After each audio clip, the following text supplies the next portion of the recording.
네, 안녕하십니까. 오늘은 안 나오는데? 공선생과 함께하는 경제 알아야 바꾼다. 새로운 명칭으로는 주진영의 경제민주화. 손혜원이 묻고 주진영이 답하다. 왜 이렇게 제목이 많은가 하면 제가 아직 완전히 파이널 제목을 정하지 않았습니다. 책을 만들 때나 아니면 우리가 뭐 나중에 이제 강의를 할 때는 어떤 제목으로 할까. 이제 어느 게 주 제목, 어느 게 부제목 다 같이 쓰게 되겠지만 메인으로 가는 제목은 이제 하나를 정할 겁니다. 그래서 제목이 많은데 실제로는 오늘이 7번째 경제 알바의 날인데 지금 현안으로 전 국민이 너무 분해하는 것들이 있어서 오늘은 김상조 교수님 모시고 이 삼성 문제를 한번 해보겠습니다. 여러분들 혹시 기억하세요? 청문회 때 제가 첫 질의를 김상조 교수님하고 했던 거? 그리고 두 번째 질의를 주진영 선생하고 했는데, 주진영 선생하고 했을 때가 너무 약발이 세갖고 앞에 있게 김상조 선생님께 다 묻혀버렸어요. 그리고 김상조 선생님은 말씀이 빠르셔서 이게 질의응답을 굉장히 내용이 많았어요. 우리가 자료 잰 듯이 딱 했는데, 이렇게 주 선생하고 할 때는 제가 자꾸 딴 소리를 조금씩 빼면서 해갖고 이제 거기서 애드립이 나오는 바람에 조폭이 나온 겁니다. 거기서. 그래서 그때 이제 김상조 선생님이고 우리가 그때 삼성의 농단을 파헤칠 때 가장 이제 메인으로 이 일을 준비해줬던 겁니다. 여기 계신 분 중에서 김상조 선생을 원래 아시는 분들이 몇 명이나 계세요? 그러시죠? 네, 그래서 좀 설명이 필요할 것 같아서. 이제, 그래서 지금 제가, 이 김상조 선생님은 그냥 한마디로 얘기하면 한성대 교수신데, 한마디로 제가 얘기한다면 삼성의 저승사자세요. 그게 제일 심플한 말이고, 20년 전부터 삼성을 연구해 오셨던 분이고, 그래서 거기에 대해서 우리 주 박사께서 한번, 공 선생께서 이 김상조 선생님 설명 한번 하시고, 개인적인 연분부터 설명을 하면 이제 정운찬 선생님이 90년대 초반부터 자기 대학교의 제자들이랑 같이 대학원 또는 졸업한 이제 생들이랑 한 달에 한 번씩 금융연구회라는 세미나를 했어요. 지금도 합니다. 사실은 오늘도 해요. 그러니까 거의 지금 27년, 한 26년째 하고 있는데 28년 들어가네. 거기에 이제 멤버로서 저는 96년에 와가지고 이제 정원찬 선생님이 이제 저보고도 오라고 해서 처음에는 안 나가다가 몇 년 있다가 이제 나갔는데 그 당시에 우리나라에서 재벌 개혁 운동, 특히 주주의 권한을 통한 재벌 개혁 운동이라고 하는 일종의 말하자면 이제 혁신을 했던 곳이 참여연대에서 했던 것이고 그 당시 이제 했던 게 장하성 교수, 김상조 교수, 또 돌아가신 김기현 교수, 그다음에 김진방 교수 이렇게 해서 이제 했었죠. 그러면서 그 당시에 이제 저한테 정원찬 선생님이 이제 소개하기를, 제자 중에서 김상조가 제일 최고야, 나한테 맨날 그러셨거든요. 그래서 무슨 말씀이신가 그랬어요. 그런데, 세미나를 하면서 쭉, 한 20년을 보면은 아마, 지금 현재로서는 한국에서 재벌 개혁에 관련돼서 가장 많이 알고, 있는, 제일, 최고의 전문가라고 저는 생각을 해요. 그래서 보통 이런 문제는 제 경우는 이제, 좀 잘 모르겠으면, 재벌 관련된 개혁 이런 거 갖고 잘 모르겠으면, 김상조 선생한테 묻거나 아니면 전성인 선생한테, 홍익대에 있는 전성인 선생한테 물어요. 그러면은, 대강 얘기가 정리가 쉽게 되는 거죠. 그러니까, 여러분들이 이게 나중에 요령인데, 세상의 모든 분야를 다 알 수 없어요. 그럴 때는 좋은 건 아는 사람을 알고 있으면 돼. 그래서 필요할 때 그 사람한테 물어보면 되는 거예요. 그러니까 그걸 자기가 다 알려고 할 필요도 없지만 대신에 또 한편으로는 아는 사람을 잘 알고 있어야 된다는 거. 그래서 그렇게 해서 저는 요번에 청문회 때도 손 의원께서 이제 저한테 얘기를 했을 때 이제 처음부터 김상조 교수랑 같이 가자. 그래서 왜냐하면 가장 정확하게 알기 때문에 김상조 교수를 데려가는 게 좋다고 생각을 했고 김상조 교수는 사실은 개인적으로 제가 보기엔 너무 놀랄 정도로 일을 열심히 해요. 오늘도 지금 10시에 토론회 갔다 오고 오늘 또 끝나고 나면 또 4시에 또 세미나 가는데 이것뿐만이 아니라 현재 여당 야당 할 것 없이 거의 모든 대선 후보들이나 지금까지 과거에도 그렇고 대선 후보나 아니면은 정당에서 경제 관련된 입법을 한다고 하면은 기본적으로는 김상조 선생을 한번 물어보고 지나가는 게 아예 다 루틴하게 돼 있습니다. 아주. 그러다 보니까 이제 공부를 자기네들이 안 하는 또 폐단이 있긴 하는데 그래서 신문 잘 보시면 특히 진보론 기자들이 재벌개혁 갖고 아주 기사 쉽게 써요. 뭐냐면 간단하게 팩트 보고하고 뒤에다가 김성주 의견, 전성인 의견 코트 달면은 그런 이제 기사가 맨날 되는 거예요. 예. 그래서 좀 그런 거 응대해주지 말아라 이제 그러는데 몇 년 동안은 방송 같은데 안 나타났었어요, 그렇죠? 그러다가 이제 제가 부탁을 하니까 이제 왔는데 그동안 방송 안 나타났던 이유가 뭐예요?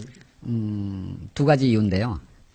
그 2012년 그때가 제가 만으로 50세가 되던 해였어요.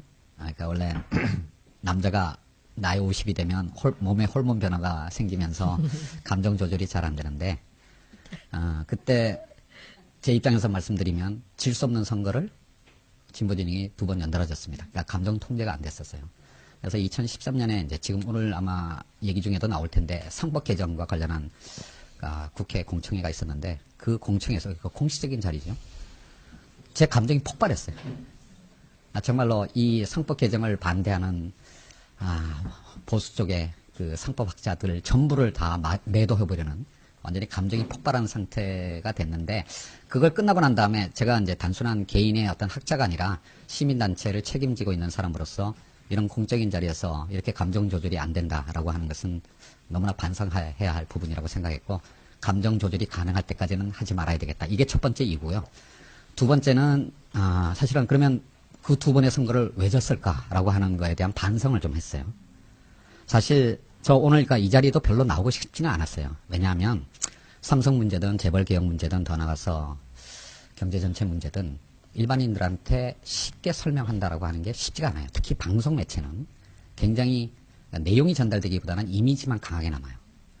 그러니까 그게 잘못하면 경제 문제를 차분하게 접근하지 않고 굉장히 감성적으로 접근해서 그게 결국은 굉장히 선정적인 구호로만 딱 끝나는 그런 것들이 많았고요. 이게 결국은 진보 진영의 집권 능력에 대한 대중의 국민들의 유권자들의 불신으로 이어질 수 있다라는 반성을 하게 됐어요.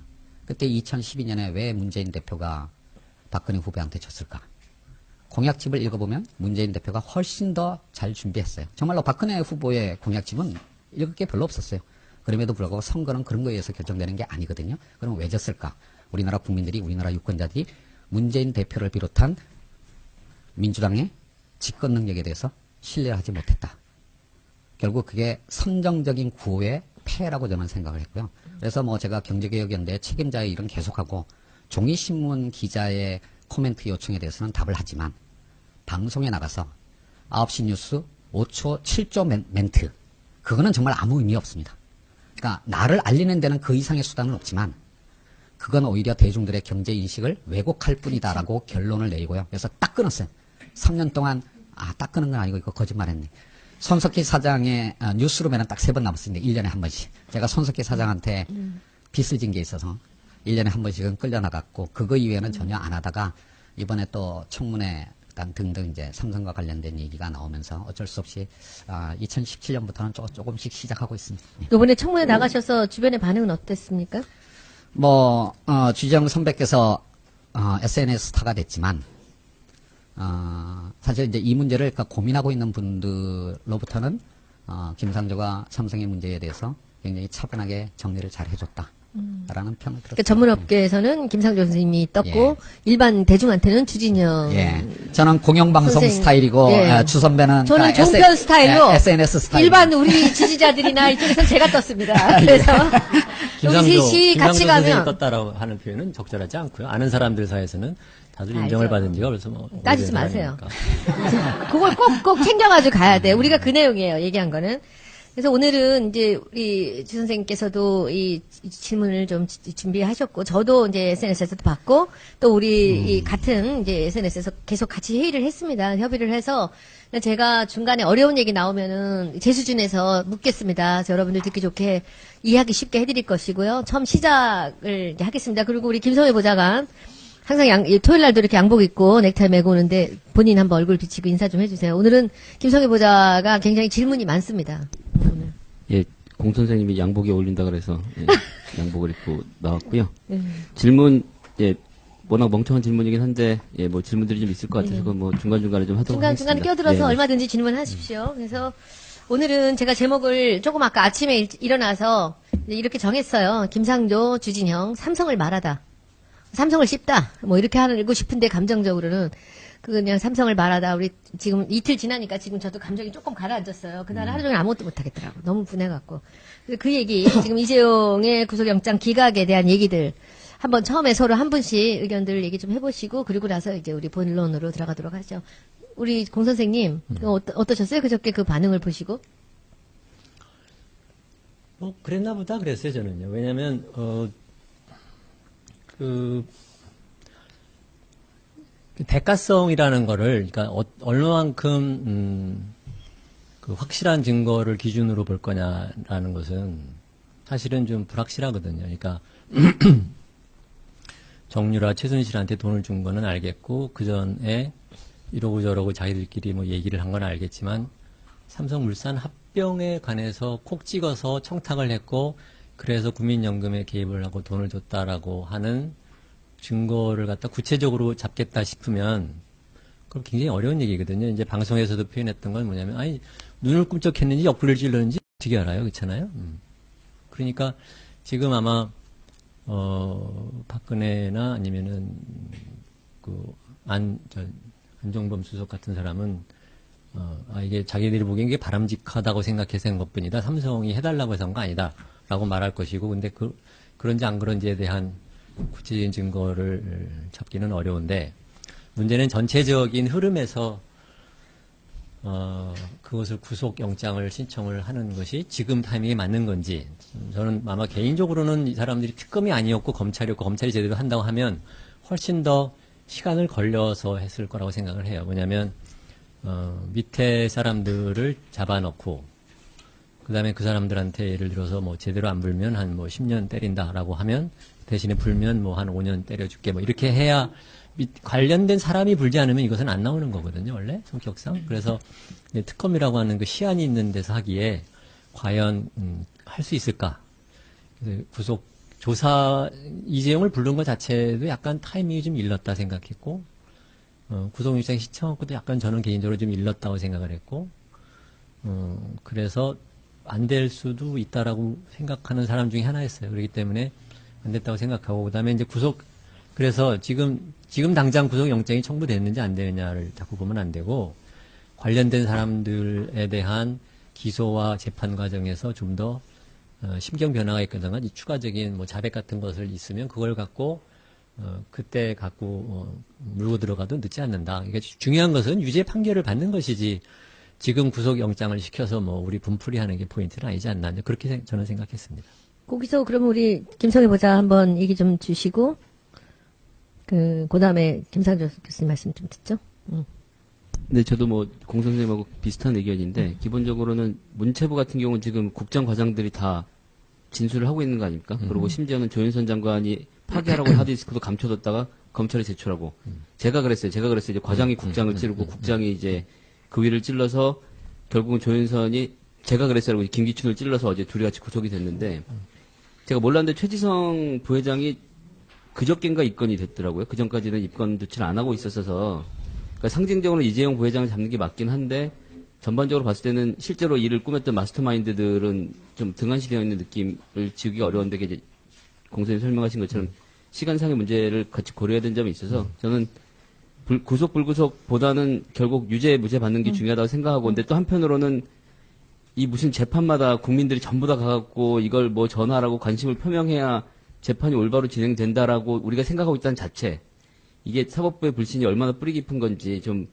너무 안타까웠습니다 그냥 이렇게 저희도 생활을 해야 되는데 이거 무슨 재판마다 가서 잡아야 되고 촛불마다 나가야 되고 뭘 기소한지까지 봐야 되는 이 자체가 좀 그게 제 마음에 아프더라고요. 예. 그 사실은 그 구속영장 청구한 날이죠 아마. 그 아침 방송에 주선배께서 나가셨고 저녁 방송에는 제가 나갔어요. 전에 또 이제 저희 둘이 통화를 하면서 사실 이 결과 뭐 예견했다라는 말은 좀 어폐가 있지만 뭔가 좀 불길하다는 그러니까 그 특검이 전략을 잘못 세운 게 아니냐라고 하는 얘기들은 저희 두 사람이 같이 나눴습니다. 그래서 뭐 저희 두 사람 같은 경우에는 아침에 딱 일어났을 때 구속영장이 기각됐다는 이제 뉴스를 딱 보면서 뭐 이렇게 그러니까 뭐 마음이 허탈하지. 이렇게, 예, 아니, 허탈은 했죠. 근데 이제 마음이 무너내릴 정도의 충격을 받은 건 아니었고요. 저 개인적으로는 이 특검 수사에 대해서 사실은 트라우마가 있어요. 결과가 우리 국민들이 기대하는 만큼 나오지 않을 거라고 하는 과거의 경험이 있었거든요. 다들 기억하시겠지만, 2007년 10월 말에 그 김영철 변호사가 양심 고개발을 하면서 그때는 완전히 삼성 특검이었죠. 그 삼성 특검 때는 정말 한 초반 첫 한 달 동안에는 특검이 아는 것보다도 제가 더 많이 알았어요, 삼성에서. 그 부분에 관해서는. 왜냐하면 저는 김영철 변호사로부터 모든 얘기를 다 들었으니까. 그리고 이제 어찌됐든 특검 수사 결과가 끝나고 결과가 발표됐을 때 저는 적어도 다른 건 몰라도 가장 핵심적인 사건이었던 삼성 에버랜드 전환 사채 헐값 발행 사건에 관해서 이건희 회장에 대해서 유죄 판결이 나올 거라고 믿어 의심치 않았어요. 그 수사 결과만 보고는. 근데 놀랍게도 1심, 2심, 3심 모두 무죄였습니다. 그 바로 삼성 에버랜드 전환 사채가 지금 삼성물산 주식이 돼 있는 거예요. 이게 삼성 에버랜드 전환 사채가 1996년에 발행이 된 겁니다. 이제 20년 전. 20년 전에 있었던 일들이 지금까지도 해결 안 되고 계속되고 있는 거예요. 이제 이런 걸 보면서 뭐 그 당시에도 특검 또는 판사에 대한 개인적인 어떤 의구심 또는 비난 이런 것들이 굉장히 많았습니다. 지금보다도 더 심했어요, 사실은. 그때는. 그런데 그런 특별검사나 판사 개개인에 대한 의구심, 비난 또 그렇지만 저는 기본적으로 우리나라 특검 수사 제도에 근본적인 한계가 있다고 생각합니다. 국민의 기대를 충족시켜 줄 수 없는. 특별검사 대상으로 올라간 사건은 그야말로 정치적으로 뿐만 아니라 사회적으로 그리고 경제적으로 더 나가서 법률적으로는 무지무지 복잡한 사건들이 특검 수사가 되는 겁니다. 그런데 이게 이번 특검법도 그렇지만 수사기간이 70일밖에 안 돼요. 그리고 수사검사들도 굉장히 제한돼 있고 이걸 전체 검찰 조직을 다 동원할 수 있는 일반 검찰이 제대로 수사를 한다고 하면 아마 이거 수사하는 데만 1년 이상이 걸릴 겁니다.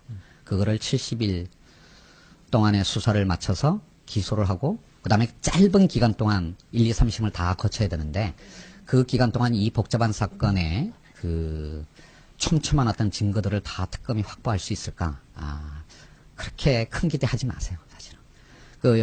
지금 이 특검 수사가 이제 헌재 판결하고 같이 진행되는데, 헌법재판소의 그 결정은, 형식적으로는 행정법과 관련된 행정 판결이고요. 실질적으로는 정치 판결입니다. 정치 재판이에요. 그렇지만 특검 수사는 그야말로 형사 재판입니다. 형사 재판은 합리적인 사람이 의심할 수 있는 합리적 의심을 넘어서는 아주 엄격한 증거가 있어야만 유죄 판결이 나와요. 그런데 지금 삼성이 동원하는 변호사들은 우리나라 최고의 변호사들입니다. 여기서 특검 수사가 조금이라도 허점을 보이면 1, 2, 3심에서 유죄 판결을 이끌어내기 어렵습니다. 그래서 사실은 이번에 이재용 부회장을 구속영장을 신청을 했을 때 주선배께서 말씀하신 것처럼 너무 빠르지 않았나 라는 느낌이 들었고 저 개인적으로는 아까 김성현 보좌관도 말씀하셨지만 사실은 저는 그 미래전략실 임원 중에서 장충기 사장을 반드시 구속영장을 청구해서 같이 갔었어야 된다고 생각을 해요. 사실은 이 모든 로비의 가장 핵심적인 인물은 장충기 사장입니다. 자세한 내용은 제가 좀 이따 다시 말씀을 좀 드리겠고요. 뭐 그런 면에서 본다면 특검 수사가 이번에 조금은 힌트를 수사의 어떤 포인트를 잘못 잡은 부분도 있고 그다음에 구속영장 단계에서 약간 전략적인 미스도 있었고 뭐 해서 이런 결과가 나온 게 아닌가라는 생각이 들고요. 뭐 그렇다고 해서 이제 구속영장 청구가 기각됐다고 해서 아직 뭐 재판 결과가 나온 건 아니니까 앞으로 올해 내내 이런 어떤 논란들이 계속될 텐데 여러분들께서도 너무 큰 기대는 가지지 마시고 그냥 차분한 마음으로 이러니까 우리나라가 이꼬라지지 한번 이제 그런 마음을 가지시고 차분하게 보세요. 왜냐하면 이걸 일희일비하면 오래 못 사십니다, 다들. 그러니까 차분하게 보시기 바랍니다. 저는 공 선생 말씀이 이제 가장 여러분들한테 위로가 될 거라고 생각해요. 이게 좀 서두르지 않았나라는 생각 저도 좀 합니다. 사람들이 너무 끌어오르니까 여기서 뭐 이 정도면은 집어넣을 수 있지 않을까라는 생각을 했을 수 있고 그래서 그날 하루 종일 새벽부터 저는 너무 분하고, 그러니까 저도 많은 기대를 했죠. 여러분들보다는 제가 조금 냉정히 있을 수는 있지만은, 그래서 너무 분한데 그때부터 저는 생각했어요. 아침부터. 만약에 이 일이 끝내 유죄가 안 될 수도 있겠다. 근데 그랬을 때 우리가 뭘 해야 되는가라는 생각을 많이 했어요. 사실 오늘도 그 일환입니다. 우리가 뭘 해야 되는가. 우리가 가만히 이렇게 있을 수는 없는 거죠. 여태까지 당했듯이 계속 당할 수는 없어요. 삼성에 당할 수는 없습니다. 그래서 이거는 뭐 박근혜 정부에 당한 것보다 더 앞으로가 깜깜한 일이거든요. 그래서 뭘 해야 될까라는 생각을 구체적으로 하면서 어떤 생각을 했냐면 지금 김상조 교수님 말씀 변호사가 아무리 훌륭해도요. 저는 우리 국민이 더 훌륭하다고 생각해요. 그리고 이번에는 약점을 많이 노출을 시켰어요. 이재용 부회장이 나타나지 말아야 될 자리에 흔적을 너무 많이 남겼어요. 변호사들이 자기들이 법원리 아무리 자료 갖고 뜯어 맞춰도 안 될 건 안 되거든요. 그래서 만일에 이번에 이재용 부회장이 유죄 판결을 받지 못한다면 삼성에 어떻게든지 흠이 가게끔 저는 모든 전력을 다할 겁니다. 여러분들이 같이 가주셔야 되고 그리고 우리 김상조 교수님이나 우리 공선생 같은 분이 옆에 계시다는 것 그리고 이 국민들이 옆에서 다 같이 눈을 부릅뜨고 지켜보고 있다는 것을 우리가 알려줘야 됩니다. 그리고 저는 오늘 김기춘, 조윤선 구속시킬 줄 알았어요. 왜냐면은 김기춘만 구속시키고 조윤선은 내놓을 수도 있었어요. 근데 지금 이 이재용 부회장 사건 때문에 여기서 잘못했다가는요, 단바닥이 무너져 내리거든요, 그냥. 그러니까 이럴 줄 알았어요. 근데 이렇게 해서 마치 뭔가 한 것 같이 이렇게 하면서 위장할 수 있습니다. 여기 속으면 안 돼요. 우린 끝까지 이재용 부회장한테 이 초점을 바꾸면 안 돼요. 이재용 부장 봐야 되고 여기서 논점을 흐릴 가능성이 아주 큽니다. 그래서 저는 여러분들하고 함께 끝까지 우리가 눈을 부릅뜨고 이것을 지켜봐야 된다 생각하고 그리고 제가 손 의원님 말씀에 초를 치는 것 같아서 죄송합니다. 그럼에도 불구하고 저는 그렇게 아주 낙관적이지는 않아요. 그러니까 삼성 특검 얘기를 잠깐만 더 해드리면 사실 제 별명이 삼성 저격수거든요. 저승사자. 뭐 죽여야지 저승사자. 끌고 가야 저승사자가 되는 거예요. 저격해가지고 공포 날려봤자야. 예. 근데 도깨비 보니까 요새는 저승사자가 좀 약하던데. 근데 그때 제가 그 별명을 얻게 된 이유가 하나는 에버랜드 전환 사채였고요. 그다음에 그 3년 후에 99년 2월 달에 역시 아마 들어보셨을 거예요. 삼성 SDS 신주 인수권부 사채라는 것이 역시 헐값 발행이 됐는데 에버랜드 사건은 1, 2, 3심 모두 무죄가 됐어요. 근데 SDS 건은 고법까지는 무죄까지 갔다가 대법에서 파기환송되면서 다시 고법으로 돌아가서 유죄 판결이 났습니다. 그러니까 이 두 사건 중에서 하나는 무죄고 하나는 유죄가 났어요. 근데 이 두 개의 사건이 본질적으로는 똑같은 거거든요. 그러니까 그냥 회사의 주식을, 그러니까 에버랜드 같으면 시중에서 공정한 가치가 주당 20만 원으로 평가되는 주식이었는데 그거를 이재용 부회장한테 7,800원을 줬어요.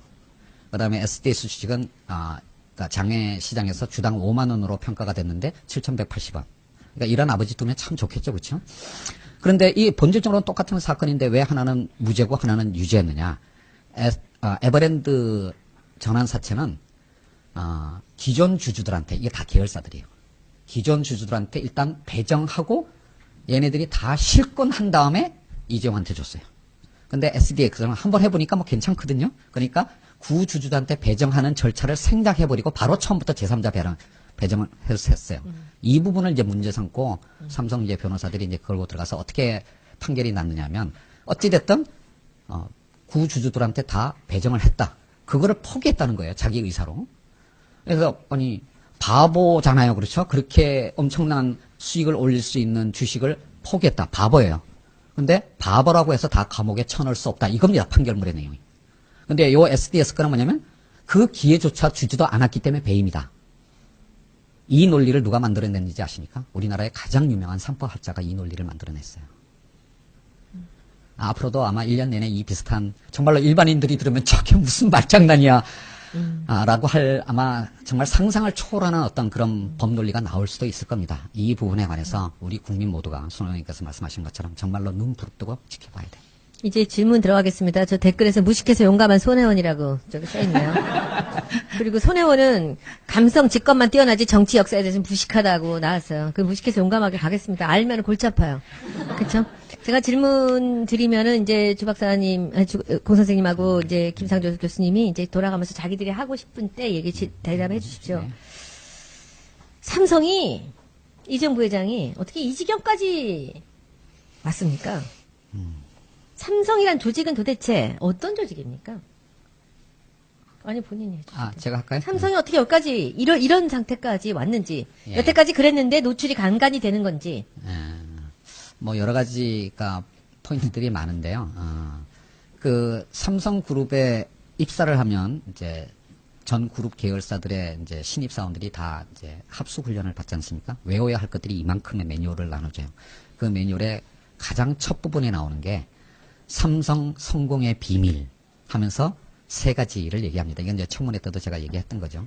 일단 진짜 회장의 영도력, 지도력이 아닙니다. 영도력. 두 번째 미래 전략실의 기획력. 그 다음에 세 번째가 계열사 이제 경영진들의 전문성. 이 세 가지가 어우러져서 오늘날의 삼성의 성공을 낳았다. 이렇게 해요. 이거를 자기 머릿속에 진실로 받아들이지 않는 사람은 삼성그룹에서 서바이벌 하지 못합니다. 주선배처럼. 그게 각인이 안 되면 그 조직에서는 버텨낼 수가 없어요. 근데 문제는 뭐냐면 이 신화를 대한민국 국민들도 다 믿고 있다는 겁니다. 그리고 삼성 사람들도 이제는 스스로 믿어요. 진짜로. 이걸 만들어낸 사람들도. 우리 모두가 허상을 보고 있는 거예요. 종교구나. 예. 아니, 이거 이런 표현 쓰면 안 되겠다. 조금 전에 제가 무슨 표현을 쓰려고 그랬냐면 북한하고 비슷하다 이렇게 표현하려고 그랬어요. 진짜 그렇습니다. 그러니까 이게 자기네들이 만들어낸 허상을 자기 스스로 믿어버리고 그 다음에 국민 모두를 그러니까 믿게 만드는 힘을 가진 조직이 바로 삼성입니다. 그런데 실제로 그러면 이 세 가지가 잘 작동할까요? 더 나아가서 오늘날에도 과거처럼 유효하게 작동할까요? 이걸 우리가 물어봐야 돼요. 그렇지 않습니다. 바로 이게 진짜로 허구예요. 일단 여러분들 이건희 회장이 삼성그룹, 특히 삼성전자의 성공에 얼마나 기여했다고 생각하십니까? 모든 언론들이 뭐 반도체 신화 뭐 얘기하면서 또는 뭐 애니콜 만들어가지고 불량이 나니까 그거 다 화형식 시키고 뭐 이런 식의 리더십을 발휘했다라고 얘기를 하죠. 근데 이건희 회장이 삼성그룹의 회장으로 재직한 게 한 26년 정도 됩니다. 87년 말에 해서 이제 2014년까지 있었으니까. 근데 그 약 16년, 17년 정도 되는 기간 동안 이른바 친정, 본인이 직접 경영을 한 기간은 극히 짧아요. 이것부터 아셔야 돼요. 그러니까 88년에 총수가 됐지만 지금 이재용 부회장과 마찬가지로 아버지의 가신들과의 일정한 정도 과도기를 거쳐요. 그 기간 동안에 나설 수가 없어요. 그러니까 이게 유운 통치가 이루어지는 시기예요, 진짜로. 그리고 한 5년 정도 지나고 난 다음에 93년에 프랑크푸르트 선언을 통해서 즉 마누라와 자식을 빼고 다 바꿔라. 그게 바로 이제 이건희 회장이 친정 체제로 들어왔던 그 타이밍입니다. 그리고 몇 가지 사업을 본인 이름으로 시작을 했어요. 다 실패했습니다. 성공한 거 하나도 없습니다. 자동차 이런 거. 반도체는 이병철 회장 때부터 시작한 거예요. 이건희 회장이 새로 시작한 사업 3가지가 있었는데 다 실패했습니다. 가장 대표적인 게 삼성자동차예요. 자동차. 정말로 성공한 게 없어요. 그리고 그게 나라를 말아먹을 뻔했어요. 그룹뿐만이 아니라. 그리고 그 외환위기가 난 다음에 바로 직후에 이건희 회장은 폐암 수술을 받아서 사실은 일을 할 수도 없었어요. 그래서 뒤로 물러나 있었어요. 바로 그때부터 사실은 이학수 부회장의 관리의 삼성이 만들어진 겁니다. 그래서 삼성의 성공은 오히려 이건희 회장이 경영에 개입하지 않았기 때문에 성공한 거예요. 정말로 역설적으로. 이게 앞으로 우리나라 재벌들의 변화 또는 3세들이 어떻게 가야 되는가를 보여주는 굉장히 시사성이 있는 대목이라고 생각해요. 이제 재벌 총수가 경영에 직접 개입하면 개입할수록 그 그룹은 망합니다. 그리고 이제 2004년쯤 돼서 건강이 회복돼가지고 다시 돌아왔어요. 그때 이제 나오는 게 뭐냐면 5년 후, 10년 후에 먹을 거를 신수종을 찾아라. 이게 그때 한 말이고요. 위기를 강조하는 그게 그때입니다. 근데 1년도 안 지나서 엑스파일 사건이 터졌어요. 2005년에. 그 다음에 2007년도에 김영철 변호사 양심 고백이 있었고 역시 들어오자마자 아무것도 못했어요. 그리고 삼성특검 수사받았고 그리고 일부분은 유죄 판결 받았고 그리고 이제 대통령 특별사면 원포인트 한 사람만 딱 찍어서 사면한 거를 받아서 2010년에 다시 경영에 복귀했습니다. 그때 어떤 일이 벌어졌냐면 김영철 변호사 책을 읽어보게 되면 김영철 변호사가 7년 동안 삼성 거기에 법무팀장을 7년 동안 일을 했는데요. 그 7년 동안 이건희 회장이 사무실에 출근한 걸 2번밖에 못 봤다 그랬어요. 근데 그 2010년 경영 복귀 이후에는 일주일에 2번씩 사무실에 나왔어요. 복도에 기자들이 쫙 있으면서 회장님 뭐 어떠십니까 물어보면 이명희 그러니까 형님이라고 부르지도 않고 이미기가 어쩌고 저쩌고 이런 식의 정제되지 않은 발언을 쏟아내는 그 시점에 갔다가 바로 병원에 실려갔어요. 뭘 했다는 얘기예요. 정말로 한 게 없어요. 그러니까 진짜로 미래전략실 임원들을 만나보면 삼성그룹의 경영은 정말로 미래전략실이 한 거예요. 이건희 회장이 한 게 없습니다. 오히려 뒤로 물러서 있었기 때문에 그나마 그래도 기획되고 관리되고 그다음에 전문 경영인들의 뭔가 비즈니스와 관련돼서는 재량권을 갖고 있었기 때문에 그래서 성공한 거예요. 이 신화부터 깨야 돼요. 그런데 이 성공 방식이 이제는 더 이상 작동하지 않게 되었다라고 하는 겁니다. 바로 그 미래 전략실에 있는 임원들이 이제는 뭐냐면 과거와 같은 방식으로 그룹 전체를 관리할 수가 없어요. 이제는 삼성그룹은 구멍가게가 아닙니다. 저 끝에 있는 계열사에서 무슨 일이 벌어지는지 정보가 제대로 전달이 안 되는데 어떻게 정확한 판단을 내리겠어요? 그게 바로 그런 어떤 문제가 물산 합병 때 가장 극명하게 나타난 겁니다. 실제로. 그래서 과거의 성공은 이건희 회장이 개입 안 했기 때문이고요. 그런 어떤 삼성그룹의 경영 방식은 지금 더 이상 작동하지 않는 거고, 그리고 어떤 의미에서는 이재용 부회장은 사실은 지난 2년 반 동안 미래전략실 임원들에 의해서 놀아나는 헛수합이었을 수도 있어요. 실제로 장충기 사장 등등이 이거 너를 위한 거다. 너에게 적대적 M&A가 불가능할 정도의 지분을 만들어줄게. 물산 합병을 통해서 지주회사 전환을 통해서. 자, 그러고 난 다음에 너 하고 싶은 대로 해. 너 하고 싶은 거 많잖아. 그때까지 내 말 따라와. 이렇게 하면서 불가능한 일을 만들려고 했기 때문에 무리수를 뒀게 됐고 그 무리수가 불법행위까지 간 거예요. 더 이상 과거의 삼성과 같은 방식으로 경영하면 안 된다. 이것 자체가 우리가 알고 있는 삼성의 모습이 허상이다라고 하는 걸, 그게 바로 삼성의 변화의 첫 출발점이다라고 하는 걸 기억해 주시기 바랍니다. 질문. 네. 지금 말씀이 그러면은 그 삼성 이병철 회장 때부터 있었던 그 비서실 있잖아요. 네. 막강 비서실이 지금 미래전략실로 왔는데 그 비서실에 있을 때 임원들과 지금 이 미래전략실 임원들의 그 능력이라든지 하는 일의 업무가 좀 다르다는 거죠, 범위가. 예, 그러니까 사실은 좀 오버됐다라는 얘기인가요? 그러니까 창업자 이병철 회장이 60년대 비서실을 만들었을 때는 그야말로 비서실 조직이었어요. 그리고 그때는 이병철 회장 혼자가 모든 계열사들의 상황을 다 보고받고 다 직접 의사결정할 정도로 작았습니다. 그리고 그런 상태에서는 그런 조직이 가장 효율적일 수 있어요.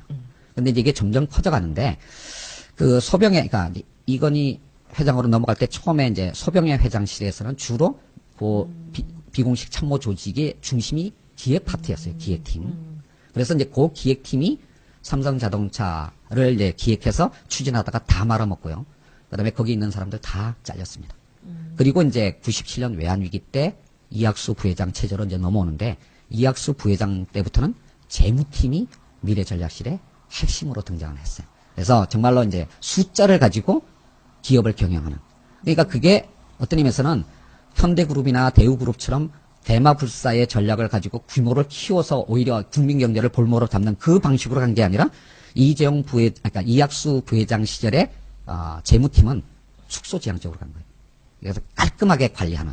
그게 이제 뭐냐면 수소가 아니라 효율성을 강조하기 시작했지. 예. 그러니까 이제 더 확대를 안 했다라는 뜻이고요. 그러면 근데 그런 상태에서 2002년도부터 중국 효과가 발휘되면서 그때 이제 삼성전자의 휴대폰 사업이 세계적으로 확장을 하게 된 겁니다. 그런데 바로 그 숫자를 가지고 그룹 전체를 관리하는 사람들의 마인드가 어떻게 했습니까? 계열사들을 관리하는 데는 스마트한 능력을 발휘할지 모르지만 그 사람들의 본업은 그게 아니라 바로 총수일가 이재용 부회장의 지배력을 만들어내는 방법이에요.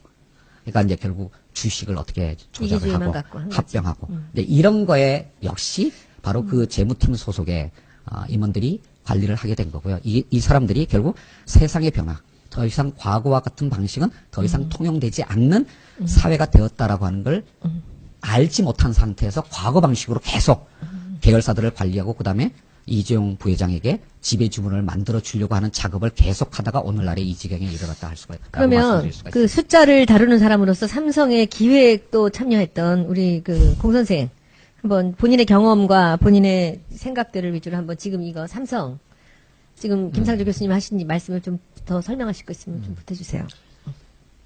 개인적인 경험으로 풀면 이제 96년에 와가지고서 삼성에 갔어요. 갔더니 당시 뭐 7사제 아니면 뭐 이것저것 바꾼다 이런 얘기들을 하는데 실질적으로 그 당시에 그 사람들 그렇게 하는 경영혁신이라는 그 내용을 보면 뭘 어떻게 해야 되는지도 막 우격다짐으로 하는 거였어요. 그래서 참, 개인적으로 참, 이건희라는 사람이 뭘 어떻게 할지도 모르는 주제에 열만된다, 바보다, 이제 그렇게 생각을 했는데, 그러니까 자기가 원하는 결과 기준으로의 변화에 대한 그 절박성은 이제 느꼈던 것 같아요. 그것은 뭐 장기 지배주주로서 당연히 생각을 했어야 되는 건데, 문제는 그것을 조직의 변화로 어떻게 끌어낼 거에 대해서는 잘 몰랐던 거죠. 그러니까 이제 소위 누가 그 얘기하던데, 무솔리니가 그 이탈리아에서 그 출산 정책 할 때 애 안 낳으면 뭐 끊고 감옥 집어넣고 하던 식으로 말하자면 이제 우격다짐으로 이거 해 저거 해. 이거 대표적인 케이스가 7시 나와. 그래서 4시에 퇴근해가지고 그 다음에는 뭐 창의적으로 뭐 자기의 전문성을 길러. 그거 정말 바보 같은 소리잖아요. 그렇죠? 예, 그러니까 석도 안 되는 짓들 갖다 이것저것 막 해댄 거죠. 그러다가 97년에 나빠지고 금융위기 터지고 난 다음에는 그 당시에 삼성이 굉장히 비대했어요. 그러니까 그 수익성 떨어지는 사업을 굉장히 많이 갖고 있었는데 그거를 이학수 씨가 이제 비서실장 구조본부장 되면서 상당한 규모를 줄였죠. 제가 알기로는 삼성전자 직원만 해도 그 당시에 소리 안 나게 언론에서 30%. 보도를 안 해서 한 30%가 현대자동차는 소리 나게 하면서 정리해고 30% 했고요. 삼성전자는 소리 안 내게 30% 인원 정리했어요. 이게 뭐, 삼성과 현대의 차이거든요. 언론한테 돈 매기면 되는 거니까 뭐 대단한 건 아닌데 그러면서 그다음에 이제 자본 효율성 같은 거 따지고 그러고 방금 말한 대로 이제 기획팀이 몰락하고 재무팀이라고도 하지만 이제 관리팀이라고도 해요. 처음에 저는 삼성 가가지고 관리 그러게 관리가 뭐야 무슨 말이지? 저 영어로 번역이 안 되는 개념인데 심지어는 제가 모시던 윗사람이 외국인이랑 만나는 자리에 이제 저를 데리고 갔는데 자기가 넌 뭐 하는 사람이야? 그러니까 난 관리 담당이라고 말을 하는 거야. 그러면서 나보고 그 양반이 영어로 말하고 싶으니까 주차장 관리가 영어로 뭐지? 그래서요. 그 파이낸스입니다. 그랬더니 아니 파이낸스는 아니지. 응? 이 매니지먼트 아니지. 어드미니스트레이션 그것도 아니고 자기가 고민해요. 그러니까 개념적으로. 근데 그러니까 재무라는 삼성에서의 역할이 말하자면 그러니까 사실은 재무랑 관리가 나중에 합쳐서 지금 재무팀이라고 옛날에는 관리랑 재무가 좀 재무는 일종의 말하자면 이렇게 파이낸싱 또는 스트럭처링 하는 데고 재무가 관리를 총괄하게 된 퍼포먼스 관리는 거지. 성과 관리는 관리팀에서 하는 거예요. 근데 그게 원래 서구 기업에서는 그걸 재무가 하는 거예요. 어쨌든. 그래서 삼성은 근데 그렇게 크게 두 개가 있는데 금융위기를 터지면서 기획팀이 이제 말하자면 몰락을 했고 그 다음에는 또 하나 팀이 있어요. 삼성의 요거가 이제 제가 보기엔 삼성의 경쟁력의 핵심이라고 생각을 하는데 그게 뭐냐면 감사팀이에요. 그 감사팀의 검찰 같은 거구나. 역할이 뭐냐면 삼성의 독특한 컬처가 있어요. 그러니까는 바깥에는 뇌물을 매겨라. 그래 너는 받지 마. 네. 맞아. 그 엄격한 그 이중 잣대를 갖고 있어요. 그래서 내부적으로는 그 부패에 조금이라도 그러니까 심지어는 예를 들어서 관계사나 밖에서 돈을 받으면 그거는 아주 막 착사를 해요. 그런데 돈 주는 거는 벤치마크를 잡는 게 이건 제가 이건희의 말이라고 제가 전해 들은 말인데 미쓰비시를 벤치마크를 해라라는 걸 사장단에서 여러 번 얘기를 해요. 미쓰비시에 왜 벤치마크를 하라 그러냐면은 미쓰비시는 일본에서도 그 로비를 할 때 잘하는 게 뭐냐면 관료의 처음 사무관 때부터 같이 큰다는 거죠. 미쓰비시라고 그랬어요, 저한테는. 그래서 미쓰비시 하듯이 그렇게 초창기 때부터 관료들을 갖다 미리미리 다 매겨놓고 그 사람이 나중에 갔을 때 하고 그 사람이 관두더라도 그 사람이 계속해서 관리를 해서 관리라는 게 말하자면 이제 계속해서 돈을 준다는 얘기죠. 그래서 이제 나중에 또 다시 또 돌아오면 또 뭐 해주고 하는 그거를 아주 중요한 자기네들의 말하자면 경쟁력의 요체로 생각을 해요. 그래서 같은 재벌이라 하더라도 그 독특한 컬처가 있는 것이 외부적인 뇌물의 체계화, 내부적인 뇌물의 침입을 절대로 막는 것. 거기는 플러스 이제 뭐 일종의 우리나라의 고질적인 병폐라고 하는 부패 플러스 인사 문제, 파당. 를 만드는 걸 엄청나게 말하자면 막았어요. 그래서 예를 들면 뭐 같은 고등학교 출신 동문회가 뭐 연말에 뭐 망년을 했다. 또는 대학교 출신들이 망년했다 그러면 그건 감사감이 됐거나 아니면 책임자 묻고 이랬단 말이죠. 그러니까 이것이 그러한 결과 때문에 다른 재벌과는 달리 삼성에는 명문대학교 나온 사람이 아닌 사람들 중에서 높은 자리에 올라간 사람이 굉장히 많죠. 근데 그것이 바로 그러니까 내부적인 염직성과 내부적인 파당을 막는 것, 이게 한국 사회의 아주 고질적인 거를 이병철 씨가 옛날부터 그것을 굉장히 까다롭게 관리를 했던 것 같고, 그것을 꾸준하게 지키는 것이 삼성의 이제 중요한 경쟁력이었다 생각하는데, 제가 갔을 때는 당시 이제 반도체가 한참 호황이었다가 잠깐 이제 꺼졌을 때였어요. 근데 그 당시에 그 삼성 안에서는 우리가 이익을 1조를 넘었다고 막 그냥 흥감해할 때, 감격할 때였는데, 그리고 이제 그 당시에는 이제 반도체 혼자 돈을 벌고 나머지는 다 거의 다 적자에 가까웠어요.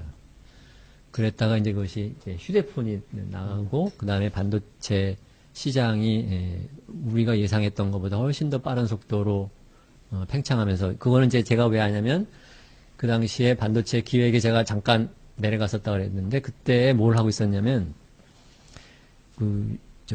256K인가?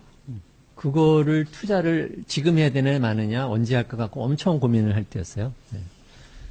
그래서 우리는 이제 이런 거 저런 거 뭐 생각을 하지만 반도체라는 것은 상당 부분은 결과적인 면도 모르면 운이 많이 커요. 왜냐하면 그 반도체 팹을 하나 만들려고 하면 보통 옛날에 20년 전에 1조가 들었고 지금은 한 2조에서 3조가 들어요. 한번 짓고 나면 빼도 박도 못 하는 거야, 그냥. 감가상각 될 때까지는 한 10년을 그냥 갖고 있어야 돼, 미니멈. 그러니까 그 타이밍을 그러면 어떻게 할 거냐라는데, 사실 생각해보면 이 제조업이라는 게 원래 그렇긴 하지만 반도체는 정말 겁나는 게 그걸 어떻게 알아. 5년 뒤에 어떻게 될지, 10년 뒤에 어떻게 될지, 그 다음에 그 중간에 있는 사이클을 갖다 우리가 버틸 수 있을지, 뭐 이런 것들 여러 가지가 있잖아요. 그래서 아까 이제 이병철이 반도체를 했다지만 이 반도체를 하는 것 뒤에는 뭐가 있었냐면, 정부가 꾸준하게 그 안정적으로 그 사이클을 지킬 수 있도록 돈을 대줬다는 것도 큰 역할을 하는 거죠. 그 삼성에는 이제 두 번의 큰 위기가 있었고 이번이 세 번째 위기라고들 얘기를 하십니다. 그래서 여기서 이제 여기는 굉장히 젊은 분들이고 그래서 이 1996년 에버랜드 전환사채 건을 정말 간단하게 소비자 언어로 요약해서 한 분이 얘기해 주시고 또 한 분은 김용철 사건에 대해서 한 분이 요약해. 누가 김용철? 제가 김용철. 김용철. 김용철은 제가 더 잘하는. 그러면 에버랜드 전환사채 건을 정말 쉽게 중학교 2학년이 알아들을 수 있게 그 얘기 좀 해주세요. 중학교 2학년은 애들은 가. 알 필요 없어요. 네. 중요한 거 아니야. 대학교 2학년은 알아도 되죠. 그것도 몰라요. 96년 태어나지도 않았구나. 그러니까 지분을 살 수 있는 그 권한을 갖다 싸게 넘긴 거예요. 네. 간단히 그렇게 생각하시면 돼요. 네. 지분을 싸게 얼마짜리 어떻게 넘겼다? 아까 얘기했잖요. 못 들었어. 지금 주 박사님 얘기로 좀 쉽게 한 번만 더 얘기해줘. 아니 근데 액수가 중요하고 그런 거 아니에요. 그냥 지분을 싸게 넘겼다 그렇게만 알고 계시면 돼요. 아니에요. 그래서 이게 말 안 자기들 해, 집에 귀찮아요. 그리고 제가 할게. 할게요. 다 해줘. 그것도 간단하게 해야 돼. 예, 전환사채라고 하는 거는 원래 회사채인데 짜증나 주식으로 갖고 못하는 전환할 거야. 수 있는 회사채라는 뜻이에요. 그래서 이제 그 전환하는 가격이 이제 문제가 되는 거잖아요. 물론 이건 계산하기 따라서 비상장 주식이니까 뭐 정확한 가격이 하나로 결정되기는 어려운데. 비상장 주식은 상장하지 않은 주식이에요. 안다 그거는 진짜. 근데 하여튼 한 15만 8만 원에서부터 20만 원까지 굉장히 가격이 어떻게 계산하느냐에 따라서 계산이 많이 나지만 아까 얘기한 것처럼 이재용 부회장에게는 주당 7,800원에 이걸 가질 수 있도록. 그게 이제 법적으로 가능한 겁니까? 비상장이라서 가능한 거였어요? 그러니까 생각을 해보세요. 그러니까 2015년도에 삼성물산 합병할 때 한 달 동안의 주가를 이렇게 한 달, 일주일, 하루 이게 해서 가중평균 계산해서 했잖아요. 그거를 딱 공식이 있으니까 그거를 가장 유리한 시점에 타이밍을 잡은 거 아니겠어요. 그렇죠? 이런 규제 방식을 갖고 있는 선진국이 없어요. 그러니까 마찬가지로 비상장 주식의 가치라고 하는 것도 재무학자들이 계산하는 방법이 여러 가지고요. 가정을 어떻게 하느냐에 따라서 다 달라집니다. 그래서 이 재벌과 관련된 소송을 하게 되면 가장 어려운 부분이 바로 비상장 주식의 공정한 가치를 어떻게 계산할 거냐. 그거를 어떻게 계산하느냐에 따라서 배임 여부가 결정이 되고 그 다음에 손해배상액이 결정이 되는 거거든요. 이게 이제 가장 어려운 부분이었어요. 하여튼 어찌됐든 전환사채를 다른 사람은 살 수 있는 가격에 최소한 한 10분의 1 정도 가격으로 자기 아들한테 줬다. 이게 96년 에버랜드 전환사채 가격의 핵심이고요. 그 다음에 그런 식으로 그룹을 관리하다 보니까 5만 군데다 로비를 해야 되고 로비를 하려면 비자금이 있어야 되겠죠. 그때도. 그거는 예. 그때부터 오래전부터 60년대부터. 근데 이제 그거를 그럼 비자금을 어떻게 관리했겠습니까? 자기 이름의 통장으로 넣어놓으면 금방 뽀롱이 나잖아요. 그렇죠? 그래서 그룹의 전현직 임원 약 1,400명의 계좌에다가 돈을 나눠 놨어요. 월급을 많이 주는 것 같은 게 아닌 경우가 많다는 거죠. 믿을 만한 사람들한테 월급으로 연봉으로 몇백억이다 하는 것 중에 그 반 이상은 다 비자금인 거죠. 근데 차명. 김영철 변호사가 이제 이 사건을 어떻게 양심 고백을 하냐면 그게 그러니까 자기 이름으로 된 계좌가 있어요. 내가 만들지 않았는데. 그래서 금융회사에 가가지고 이게 뭐예요? 얼마나 들었어요? 라고 했더니 그 안에 한 20억쯤 들었대요. 그러니까 이게 뭐냐? 이제 이렇게 하다가 이제 나중에 문제가 생기면서 그걸 들고 나와서 이렇게 흔드는 게 그게 이제 김영철 변호사의 양심 고백 사건의 이제 시발점이고요. 이제 이걸로 인해서 이제 특검 수사를 했는데 아까도 말씀드린 것처럼 에버랜드 건은 무죄, SDS 건은 유죄, 그 다음에 그 비자금을 조성한 부분에 관한 그 조세 포탈. 요게 이제 이건희 회장의 혐의였고 요 부분에 관해서는 유죄 판결이 나오는데 역시 3년 징역에 5년 집행유예로 나왔고요. 그 다음에 딱 2년 후에 대통령이 원포인트 상면을 해준 게 그게 김영철 변호사 사건인데 김영철 변호사는 그 이후에 아무것도 못했어요. 우리나라에서 내부 고발자가 되는 것은 자기 스스로 형극의 길을 가는 겁니다. 그 변호사한테가 사건 맡길 정신 나간 대한민국 국민은 없겠죠. 그래서 지금은 김영철 변호사는 지금 광주 교육청의 감사관으로, 그러니까 이게 지자체에서 진보 교육감이 그래도 당선됐으니까 거기에서 일자리를 얻을 수 있었습니다. 그러면 이제 질문 중에 또 이런 게 있어요. 연관이 된 건데 삼성이 문제라는 얘기입니까? 삼성의 세습 체계가 문제라는 겁니까?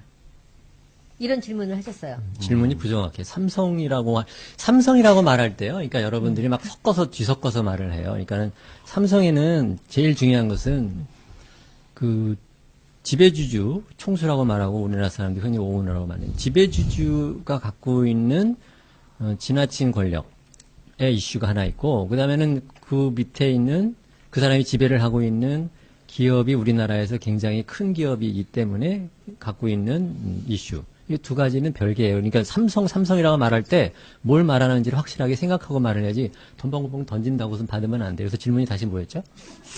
근데 일부 사람들의 생각은요, 그거는 이제 경제학자가 생각하는 거고, 우리가 생각하는 삼성이랑 삼성의 패밀리들이 말하는 그 세습이랑은 좀 다르다라고 볼 수 있어요. 삼성은 그들이 흔히들 말하는 브랜드 가치로서의 삼성을 얘기하는 거고요. 상품이나 이 제품들을 얘기하는 거고, 서비스나 뭐 이런 걸 하는 거고, 그 다음에는 이제 세습 체계는 삼성의 내부에서 자기들끼리 이제 탈세를 하면서라도 세습을 하려고 하는 그런 일련의 일들을 얘기하는 거니까 일단은 이건 좀 이따 나중에 한번 보고요. 여기 이제 질문에 이런 얘기들이 있었죠.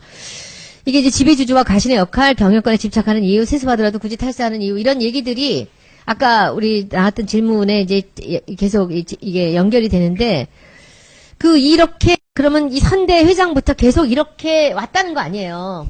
정부하고 정경 유착을 하면서 돈을 줘가면서 뭐 미쓰비시인지 미쓰인지 같이 근데 그런 식으로 익숙해져서 지금까지 왔잖아요. 그러면 그 사람들이 만약에 그런 그 정경 유착이라든지 언론을 돈으로 사는 이런 그 행태를 빼고 나면 삼성에 힘이 없느냐는 얘기죠. 제가 말씀드릴게요. 상상하기 어려운 얘기긴 해요. 솔직히 그렇게 살아왔기 때문에. 근데 이 한국 의 이 재벌이라는 단어는 이중의 의미를 갖고 있어요. 이렇게 이미 나왔지만 삼성그룹 하는 이제 기업 집단, 여러 개의 계열사가 그룹을 이루고 있는 그 기업 집단을 재벌이라고 부르기도 하고요. 그러니까 삼성그룹, 현대자동차그룹 이게 첫 번째 의미고 두 번째가 그 그룹을 지배하는 특정 가문, 그러니까 이건희 회장 일가, 정몽구 회장 일가 이것도 우리는 재벌이라고 부르잖아요. 근데 이 두 가지 의미가 굉장히 다른 거예요. 근데 이거를 이제 우리나라 일반 국민들도 좀 정확하게 구분해서 쓰셔야 될 것 같아요. 이걸 구분 안 하면 예컨대 이재명 시장처럼 재벌 체제 해체 이제 이걸 슬로건으로 들고 나왔잖아요, 요즘. 그러면 이게 이렇게 얘기하면 사실은 이재명 시장은 바로 그 총수 일가의 황제 경영 시스템을 무너뜨리자 이 의미로 사용했는데 조중동과 같은 보수 언론에서는 그러면 그렇죠. 삼성그룹을 무너뜨리라는 얘기냐 저런 철없는 과격한 뭐 이제 이렇게 나가는 거예요. 그러니까 이런 불필요한 오해를 없애려면 구분을 정확하게 그러니까 기업 집단 총수일가 이렇게 이제 하셔야 되겠고요. 사실 우리나라의 이 재벌 시스템은 우리나라에만 있는 건 아닙니다. 2차 세계대전 전에 일본에도 있었고 지금은 아세안 국가에도 다 있어요. 그러니까 특정 가문이 어떤 그룹을 이제 지배하는 형태인데요. 근데 이게 나라마다 조금씩 다른데 2차 세계대전 전에 일본의 재벌 자이바치 같은 경우는 일본 사람들하고 우리하고 뭐냐면 이 집안이라는 것에 대한 개념이 좀 달라요. 그래서 일본 재벌에서는 뭐냐면 자기의 직원들 중에 정말로 똑똑한 친구들을 이렇게 쫙 선별해서 그 친구를 다음 후계자로 뽑으면서 그 가문의 이름을 줘요. 그렇게 해서 능력 있는 후계를 이어가는 이런 방식으로 되는데 우리나라의 재벌 총수 일가들은 유난히 혈연에 대한 집착이 강해요. 왜냐하면 물론 그게 한국 특유의 어떤 정서이기도 하지만 다른 또 쪽도 그래요. 워낙 잘못된 게 많아요. 다른 쪽도 그래요. 그러니까 이제 뭐냐면 이게 혈연을 넘어서게 되면 언제든지 배신자가 나올 수 있는 그런 속에서 결국 이거를 지키기 위해서는 자기 아들한테 물려줘야 된다라고 하는 그게 너무나 강하고요. 이게 그 바로 총수일가의 최고의 관심거리이고 그다음에 미래전략실과 같은 비공식 참모 조직이 하는 가장 중요한 일이에요. 이제 그러다 보니까 이제 오만 불법 행위가 포커싱이 이러는 재벌한테 자기 총수한테 돼 있는 거지. 근데 여기 댓글 중에 굉장히 재밌는 댓글이 있었습니다. 주진영 씨 화났어요. 얼굴이 못마땅해요. 했는데 얘기하세요. 중요한 얘기 안 하고 엄한 데 갖고 이렇게 자꾸 산으로 끌고 가니까 제가 별로 근데 마음에 그게 안 들어서 질문이 그러는 계속 나오는 거예요. 서로 얘기들이 지금 말씀이 그 김상조 교수님 하시는 그 얘기예요, 바로. 삼성과 이 삼성의 이 속속들 얘기니까 그거는 사람들이 이해를 하고 넘어가는 게 좋다고 생각합니다. 김상조 교수님 말씀 충분히 이해하겠고요. 왜 이렇게 말씀이 안 드시는지 다시 한번 마음에 안 드시는지 화나신 거. 본인 얘기 한 번 더 하고. 자기 감정을 숨기지 못해요. 아니 강조하세요, 그것도. 20년 전부터 이랬어요. 어렸을 때부터 그랬을 거예요. 그러니까 소위 말하면 이제 중요한 질문이 있어요. 중요한 질문이 있는데 자꾸 그냥 뭐라 그러나 중구난방으로 던지는 질문 응대하다 보면 시간 다 가요. 예. 이런 문제는 굉장히 복잡한 문제이기 때문에 횡설수설로 끝나지 않도록 하는 게 굉장히 중요한 거예요. 그래서 중요한 근데 말씀하시라고. 댓글은 좀 질문을 해야 돼요. 그리고 본인은 질문 이상한 거 해갖고 사람들 당황시키는 데 되게 많아요. 그러면서 남이 이러면 못 견디는 거야, 이거를. 그만하겠습니다. 넘어가세요, 본인. 하나 이제 말씀을 드리면 이제 혈연 얘기를 했지만 그게 연결돼서 뭐냐면 왜 이렇게 우리나라 재벌 사람들이 경영권에 집착을 하느냐. 경영권이라면 경영을 하는 권한이잖아요. 근데 사실은 이 사람들이 경영을 하는 권한에 집착하는 게 아니라 세습을 할 수 있는 거를 원하기 때문에 생기는 문제고, 그럼 이 사람, 왜 이렇게 세습을 하기를 원하냐면은 방금 얘기한 거랑 비슷해요. 다른 사람이 하면은 도둑질을 해갈 거라고 생각하는 거죠. 우리나라 자체가 굉장히 저신뢰 사회고, 대표적인 케이스가 예를 하나 드릴게요. 대한전선 그룹이 50대 양씨였지 아마 그 사람이 죽어요. 그러니까 그 아들이 굉장히 어렸어요. 그러니까 그 전문 경영인이라고 그 밑에서 있던 이제 말을 삼성으로 치면 이제 이건희가 갑자기 죽어서 이제 이학수가 한 것처럼 그 사람한테 맡겨요. 임모라는 사람이. 설 씨는 누구야? 아주 설 씨였다. 원래가 설 씨죠? 오래 씨는. 설 씨가 돌아가셔서 임 씨가 이제 애들이 어리니까 맡았는데 한 10년 사이에 홀랑 말아먹었어요. 그런데 그 말아먹은 게 사업을 잘못해서가 아니라 자기가 뒤로 열심히 빼돌렸어요. 양 씨가? 아니, 그 임 씨가? 근데 제가 그거를 그 당시에는 잘 몰랐는데, 그러니까 제가 어떻게 우연히 알게 됐냐면, 제가 아는 선배가 이제 그 삼성을 다니다가 그 그룹에 그룹 CFO로 갔어요. 그래가지고서는 이제 뭐 구조조정을 하고 뭐 하는 얘기를 이렇게 해. 그러면서 이제 사업 얘기를 하는데, 얘기를 이렇게 듣다 보니까 이상해. 왜냐면 10개를 했으면 10개 다 실패를 해요. 그 다음에 그 10개 하나같이 부동산이랑 관련이 돼. 그래서 듣다가, 형, 이거 이상한데? 이건 그 사람이 지금 그냥 실수한 게 아니라, 의도적인 이거는 거지. 빼돌린 거야, 이거는. 어떻게, 아무리 그렇듯이 어떻게 하는 족족 다 실패를 하고, 어떻게 하는 족족 다 부동산 연결돼 있냐. 이거는 분명히 뒤에 뭔가 야류가 있는 거다. 그 얘기를 제가 했어요. 2년 뒤에 망하고, 그 다음에 그 사람은 감옥에 가 있어요, 지금. 그러니까 뭐냐면 어떻게 보면 이것도 역시 우리나라가 자기가 만든 감옥에 해당되는 건데, 자기가 빼돌리기 좋게 시스템을 만들어 놓고 그걸 알기 때문에 내가 그거를 다른 사람한테 맡기면 그놈이 그렇게 빼먹을 거라고 생각해, 자기가 아니까. 도둑놈이 제일 도둑질하는 거 제가 알거든요. 제가 친척 중에 한 분이 그 중견기업 회장을 하시는 분이 있었어요. 근데 제가 이제 한국에 왔을 때 얘기하면서 그 당시에는 이제 제가 전자 다닐 때였는데 삼성전자 사람들은 뭐 굉장히 뭐 훌륭한 사람들이, 좋은 사람들이 많다는 거야. 그러면서 자기 회사의 임원, 경영진을 욕을 해요. 우리 애들은 일도 안 하고 능력 떨어지고 그래서 제가 듣다가 이제 방금 말한 것처럼 뚱딴지 같은 질문을 근데 왜 데리고 있으세요? 그랬거든? 그랬더니 갑자기 그냥 물증하더니 하는데 말인즉슨 뭐냐면 내가 어떻게 도둑질했는지를 얘네들이 다 알기 때문에 얘네들을 내보낼 수 없다는 거예요. 같이 가야 된다는 거야. 그렇잖아요? 아주 원초적인 거지만 얼마나 설명하고 이해하기 쉬워요. 그렇죠? 그러니까 이 가신그룹이라는 것이 이 사람들이 왜 경영권에 집착하느냐? 빼먹을 수 있는 권한이 사실 경영권이 정말 그 회사를 경영하는 권한이 아니라 빼먹을 수 있는 권한을 이 사람들이 집착하는 것이고 비자금의 루트를 아는 거죠. 그다음에 왜 가신이 중요하느냐? 가신을 통해서 빼돌렸기 때문에 가신이랑 같이 가야 돼요. 이제 다 먹었으니까 이제 그만 넌 가. 하는 순간 큰일 나죠. 그렇죠? 실제로는 여러분들 보도가 안 되지만 모든 재벌은 수시로 중간중간에 그 말하자면 그 소위 똘마니 역할을 하던 아이들이 너 찌를 테니까 돈다고. 그치. 하는 그거에 엄청 시달려요, 실제로. 그러니까 그거 관리를 잘하는 것이 사실은 재벌 관리, 이 살아남는데 엄청 중요해요. 그렇기 때문에 가신그룹에 대해서, 이 사람들이 함부로 할 수 없게 되는 거죠. 그래서 또 마음에 또 들 들으시겠지만 또 그 다음 질문 또 가보겠습니다. 이거는 이 질문에도 많았고 또 우리 공 선생 질문에도 있는데 이재용을 처벌하면 삼성이 무너지겠는가?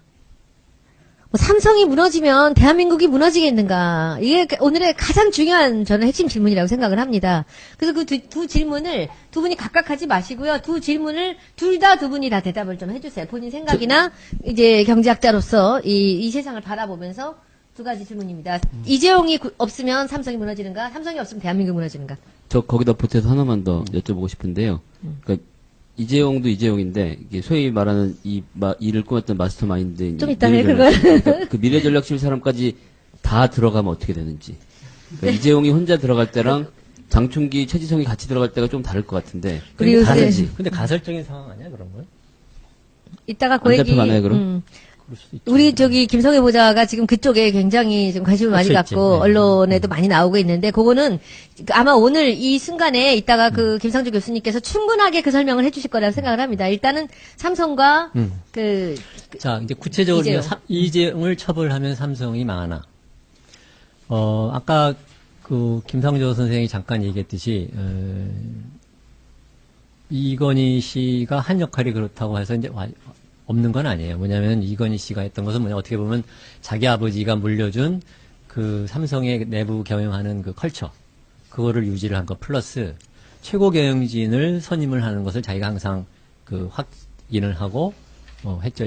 제가 다닐 때는, 전무 이상, 그러니까, 상무부 이상의 임원은 다 구조본에서 일일이 다 심사를 해가지고 된다 안 된다를 다 빠꾸를 놓고 그래가지고 사장들이 화를 내고 그렇게 하는데 그런데 이건희 씨가 개입을 하는 것은 전무 이상 될 때는 꼭 그 리스트를 갖고 누구냐 어쩌냐 이렇게 물어보고 난 다음에 그 사람이 오케이 해야만 전무가 되는데 지금은 그것도 이제 더 물러가지고 그 얘기가 제가 들은 게 2002년이니까 제가 듣기로는 그보다 훨씬 더 뒤로 해서 지금은 부사장까지만 본다고 듣는데, 그러니까 인사를 적어도 어쨌든 본인이 비토를 놓으면은 안 되는 방식으로 갔던 것 같고, 그런 것들은 이제 했고, 그 다음에는 전체적인 방향에 대해서 이제 얘기를 하는데, 구조본 사람들은 이게 딜레마예요. 하나는 뭐냐면, 이 양반이 엄한 소리를 하면, 이거를 하는 척 하지만 어떻게 하면은 안 할까? 또 한참 생각하고. 그렇지만 또 이 양반이 계속해서 얘기를 하면 또 그거를 위해서 또 뭐를 또 하죠. 예를 들면 이제 이런 거예요. 우수인력을 데리고 와라. 그런단 말이죠. 그러면 우수인력이 왜 삼성에 와? 그렇잖아요? 삼성은 밑에서 큰 사람들이 지들끼리 하는 문화인데 우수인력이 중간에 올 리가 없잖아요. 그러면 이제 우수인력 H급인가 그런 거를 만들어 가지고 리스트를 만들게 해요, 계열사마다. 그러면 또 억지로 집어넣는 거지. 그러다 보면 이제 아닌 애도 올려놓고, 그렇게 하면 일단은 이제 숫자를 채우죠. 근데 사실은 그렇게 해서 들어오면 그 회사에 있는 또 우수 직원들이 보기에는 아니 쟤는 뭐야? 내가 훨씬 더 난데 밖에서 뭐 얘네들 숫자 맞추러 오느라고 엄한 놈이 와가지고 자기 위에 와. 그러면은 그 사람을 이 살아남을 수 있겠어요? 모든 사람의 개를 총을 쏘는데 그 몇 년 후에 이제 죽죠. 말하자면 나가거나 어쩐단 말이죠. 근데 그런 식의 말하자면 이제 하는 척 하지만 그러니까 안 하는 것도 있고 또 한편으로는 이제 그런 식으로 하도록 그 계속해서 꾸준하게 경영진은 어떻게 보면 이제 단기 경영을 하다 보니까 장기적인 것을 이제 그 추구를 안 하는데 제가 말하는 그 핵심 인재 뭐 우수 인재 데려오라는 것도 바로 그런 거죠. 긴 방향으로 치면 맞는 말이에요. 그렇죠.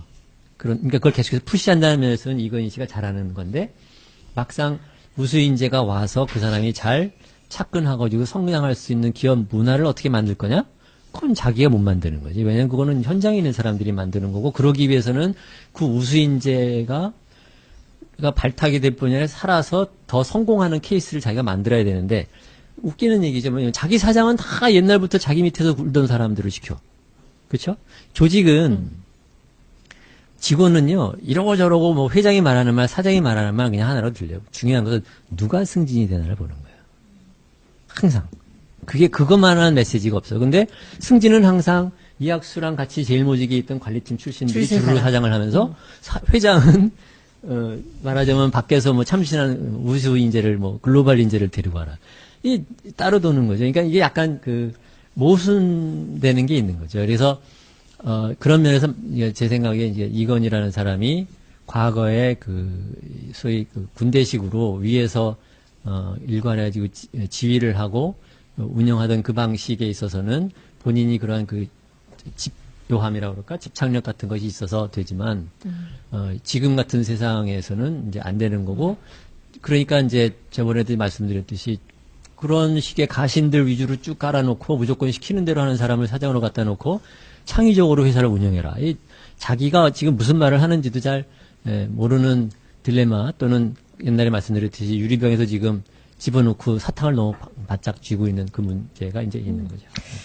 그 말씀 지금 보면 이 댓글에서 재밌는 얘기 하나 나와요. 김상조보다 알고 보면 주진영이 더 착합니다.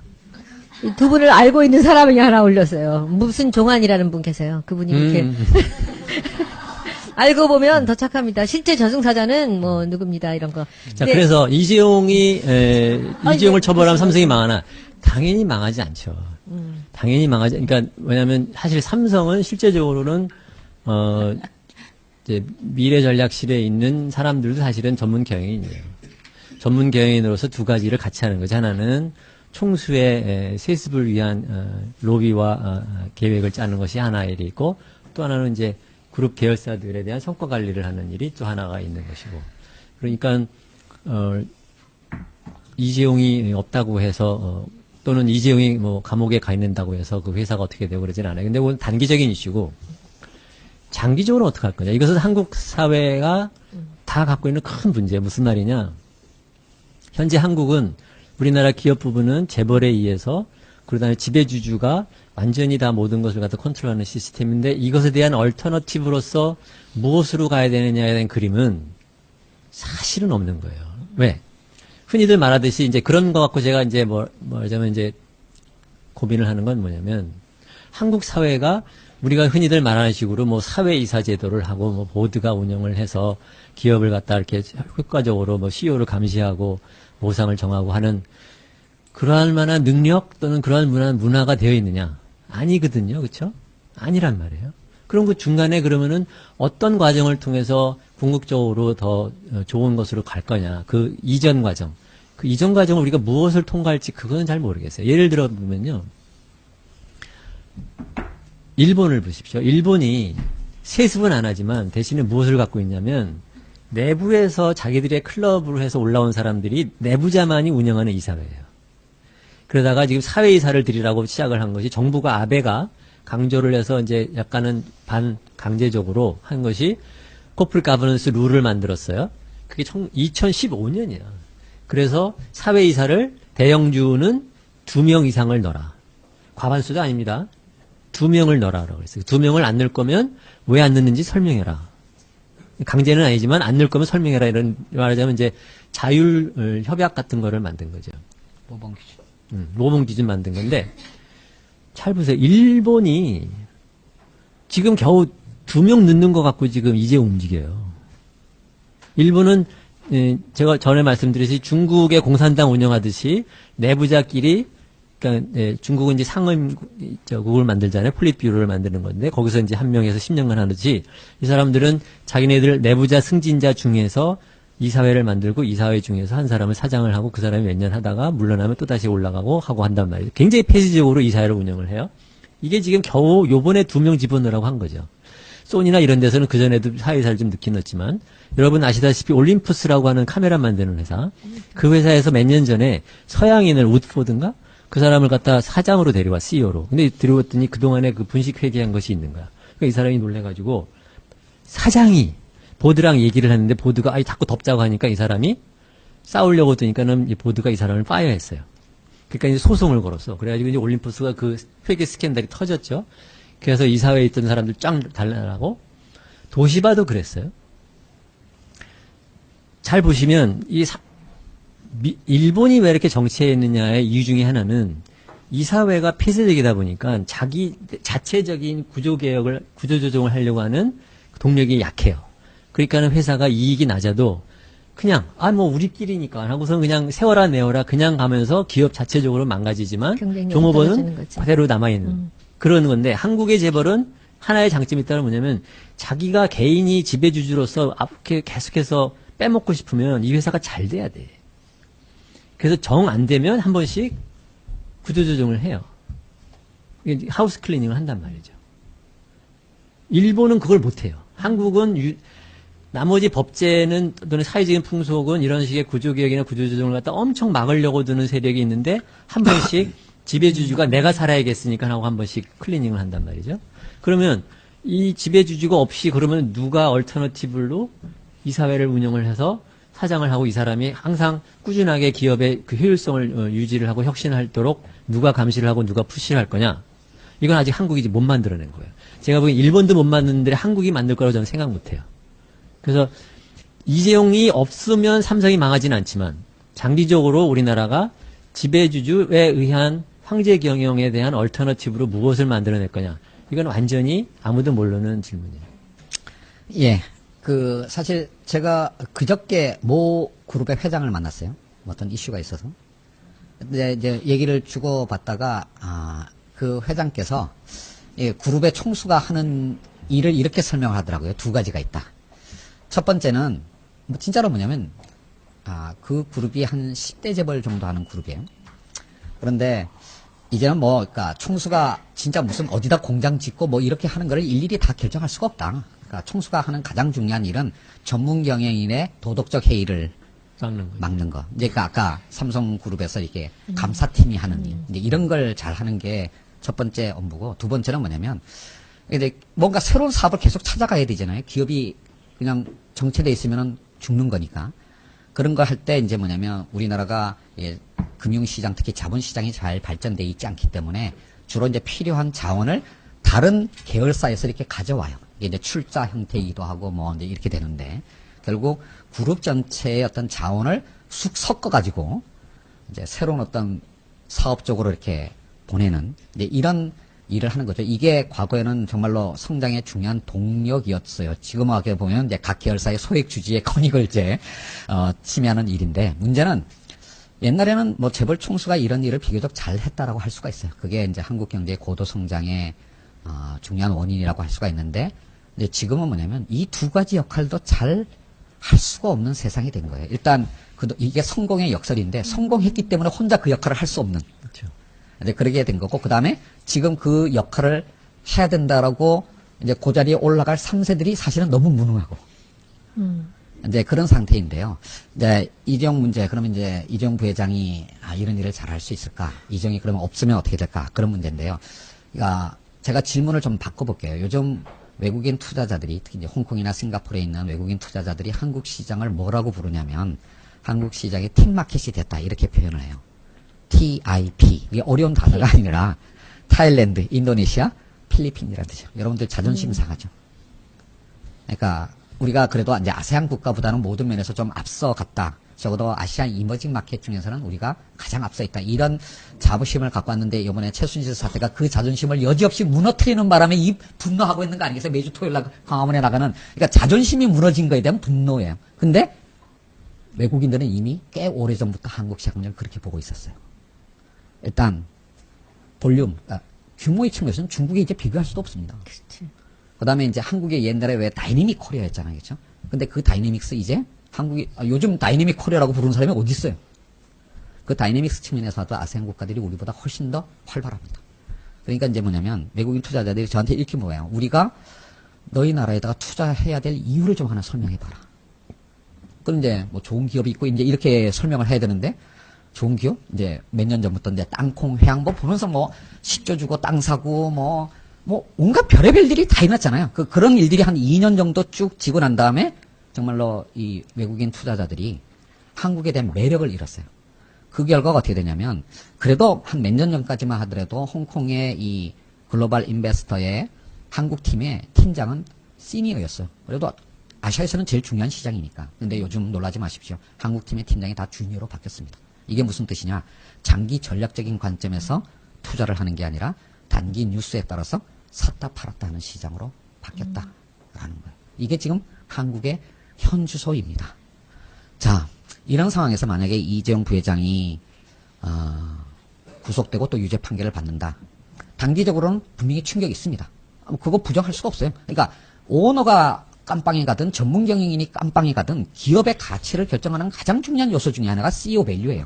CEO가 어떤 사람인가? 그 CEO가 깜빵에 갔는데 기업이 멀쩡하다라고 하는 건 말이 안 되는 거예요. 솔직히 말하면. 하는 일이 없더라도.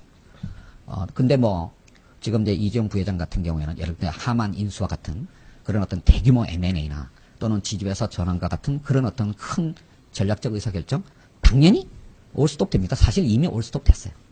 그러니까 그런 걸 못하는 게 기업의 장기적인 가치에서 분명히 부정적인 영향을 미칠 겁니다. 그러니까 코스트가 없다라고 얘기하는 건 그건 말이 안 되는 거고요. 코스트는 있지만 이 코스트를 치르면서 그러면 이재용 부회장과 삼성이 어떻게 변할 거냐. 과연 변화의 가능성이 있느냐. 교훈을 얻느냐라는 측면이 있는 거예요. 근데 지금처럼 또 애국심 마케팅을 펼치고 국민들이 또 거기에 속아 넘어가주면 외국인들은 영원히 한국 시장에 대한 관심을 잃을 겁니다. 앞으로도 그러니까 노력해야 이런 게 된다. 이거죠. 더 큰 코스트를 가져올 수 있다. 정말로 생각해 보세요. 삼성그룹 1년에 매출액이 300조고요. 그 300조의 80%를 해외 시장에서 이루는 기업이에요. 글로벌 기업입니다. 근데 그 글로벌 기업의 지배구조 문제를 국익, 애국심과 같은 우리만의 기준으로 바라본다는 것 자체가 넌센스예요. 이런 말을 하면 할수록 외국 기업들은, 그러니까 외국 투자자들은 한국 기업을 낮게 평가해요. 가장 최근에 가장 심각한 문제점 중에 하나가 뭐냐면 1월 1일 날 갑자기 박근혜 대통령이 기자들 불러다 놓고 뭐라고 해요? 왜 삼성물산에 대해서 내가 챙겨보라고 얘기했느냐? 우리의 소중한 기업을 외국의 투기자분들이 공격하기 때문에 내가 챙겨보라고 얘기했다. 이 말이 한 나라의 대통령이 할 수가 없는 말이에요. 대통령이 이런 말을 하는 나라에 어떻게 투자를 합니까? 아저씨. 아니 생각을 해보세요. 진짜로. 아저씨, 우리가 둘이. 아니 생각을 해보세요. 아니 그러면 그러니까 외국인 투자자들이 뭐냐면 내가 그러면 한국을 지금 침략하고 있는 거야? 저 나라의 대통령이 나보고 공격자라고 얘기했는데 그러니까, 투자를 내가 못하게. 거기다가 어떻게 투자를 해요? 그리고 이런 말 자체가 대통령의 이런 말 자체가 바로 ISD 투자자 국가 소송을 불러오는 빌미가 됩니다. 정말로 우리는 뭐냐면 이제 한국 기업들이요 60년대 그런 기업의 구멍가게 아닙니다.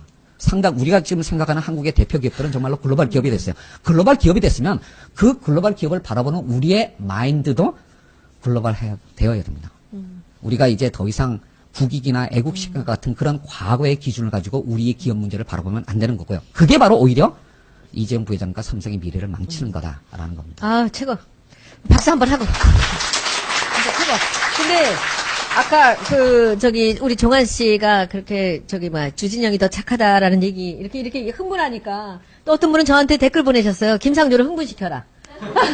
이거군요. 예, 맞아요. 지금 우리가 무슨 뭐 동물원 쇼하는 줄 알아? 아니에요. 그런 소리 하지 마세요. 그런 소리를 하셨어요.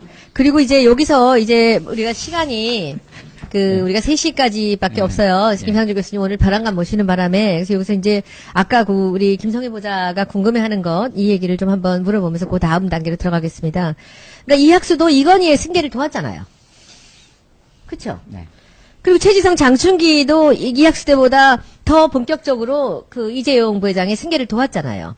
근데 그 이학수 부회장이 옛날에 있을 때 그 상황이랑 지금 최지성 장충기의 이 사람들의 포지션이나 이 사람들의 마인드 같은 것이 그때하고 지금하고 차이를 봤을 때 뭔가 더 조심성이 없고 좀 더 욕심이 많고 좀 더 그쪽으로 그 미래 전략 쪽, 미전실 쪽으로 더 힘이 많이 갔다라는 얘기냐고. 이 부분이 우리가 궁금한 거예요. 조심성이 없어서 이나마 들킨 건데 이학수는 이건희의 승계를 돕진 않았어요. 그 당시에 그 정도의 자리는 아니었고. 96년도는 그거는 아니에요? 아니죠. 근데 그게 이제 이재용의 이제 돈 물려주는 첫 단추를 이제 그 사람들이 껴서 이학수 씨의 위치가 공고하게 된 것이 바로 그거를 만들어낸 그러니까, 것. 그다음에 맞죠, 그 그러니까. IMF 위기 때 그 삼성그룹 전체적인 경영 효율성을 갖다 획기적으로 제고시킨 것. 이 두 가지가 이제 그 사람의 큰 공인인데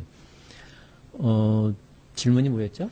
그러니까 이학수 이학수 대 체제와 이건희 최재성 체제의 하고 차이가 뭐냐. 이재용과 지금 최지성 장충기하고의 그 무슨 차이가 이학수 있냐는 체제 거죠. 때는 어쨌든 뒤에서 쳐다보는 아버지가 있었고 지금 어덤덤 아이가 지금 그러니까 말하자면 항공모함에 이제 앉혀 오는 거예요. 그러니까 경영 능력이 있는 걸로 치면 40살이라고 없을 이유가 없어요. 예를 들면 G의 그 회장을 하게 된 지금 이멜트라는 사람, 지금 뭐 10몇 년째 하는데, 그 사람 처음 사장 됐을 때, 그러니까 웰치의 자리를 물려받았을 때가 그 사람이 43살이었나 그래요. 그리고 그 사람이 이제 10몇 년 해가지고, 10몇 년이? 15년 정도 해서 지금 쉬운, 한 5 정도 됐는데, 대신에 그 사람은 젊을 때 이미 내부적인 경쟁을 통해서 능력을 보인 사람이죠. 이재용은 회사에서, 그것도 독특한데, 회사에 들어와가지고서 뭐라고 일이라도 좀 끼기 시작한 것이 2000년대 초반이에요. 99년?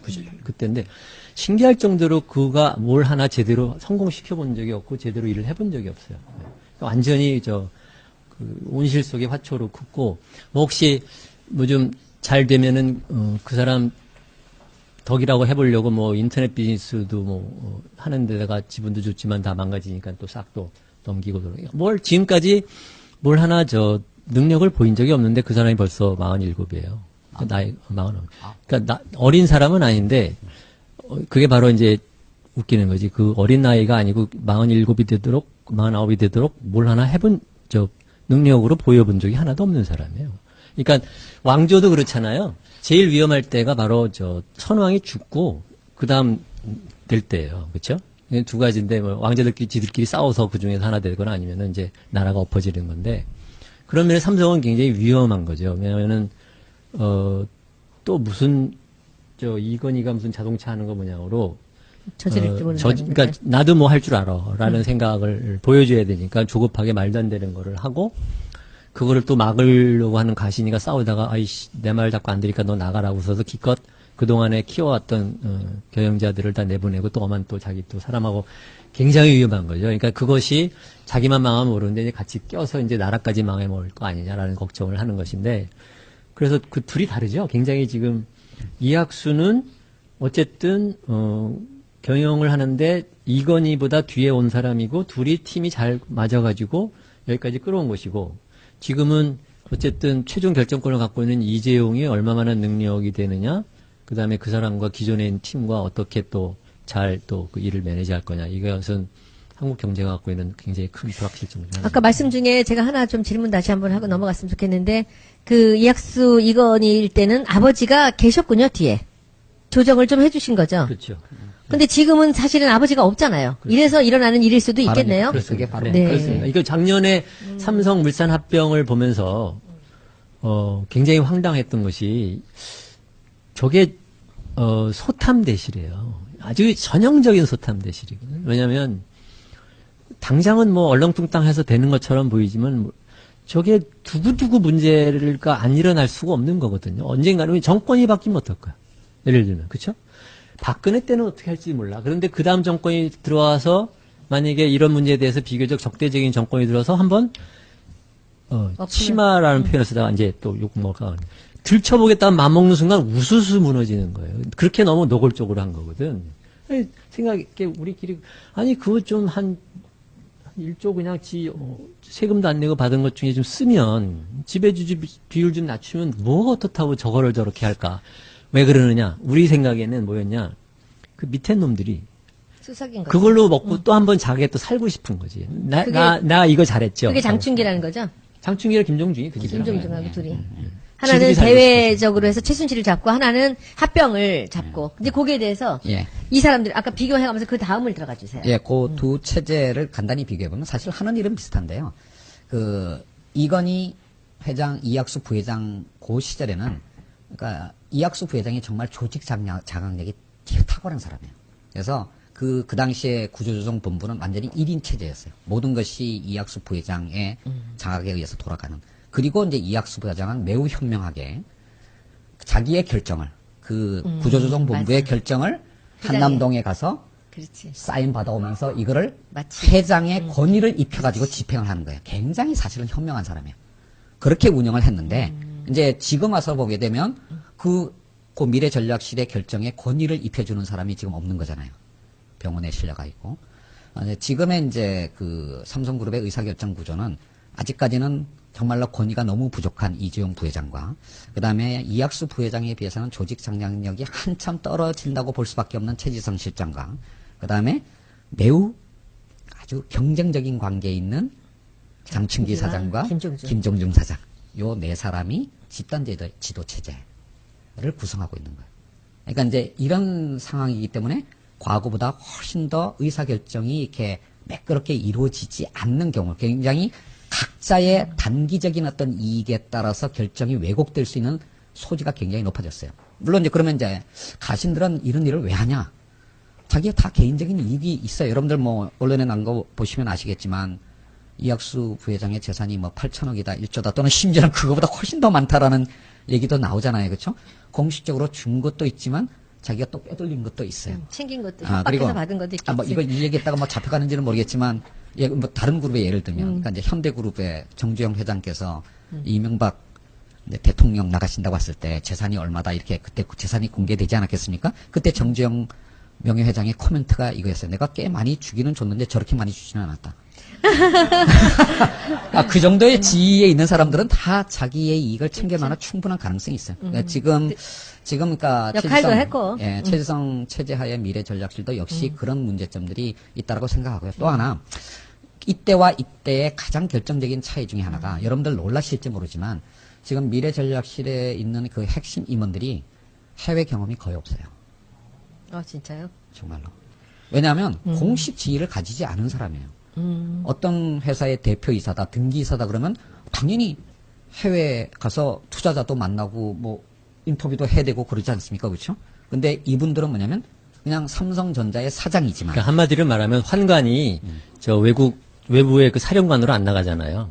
이 사람들은 환관이거든. 그러니까 같이 있어야 권력이 생기는 사람이니까 멀리 안 가죠. 그러니까 공식적인 자리에 나오지도 않을 뿐만 아니라 특히 이 글로벌 기업의 그룹에 가장 중요한 의사결정을 하는 사람들이 글로벌 마인드가 매우 약해요.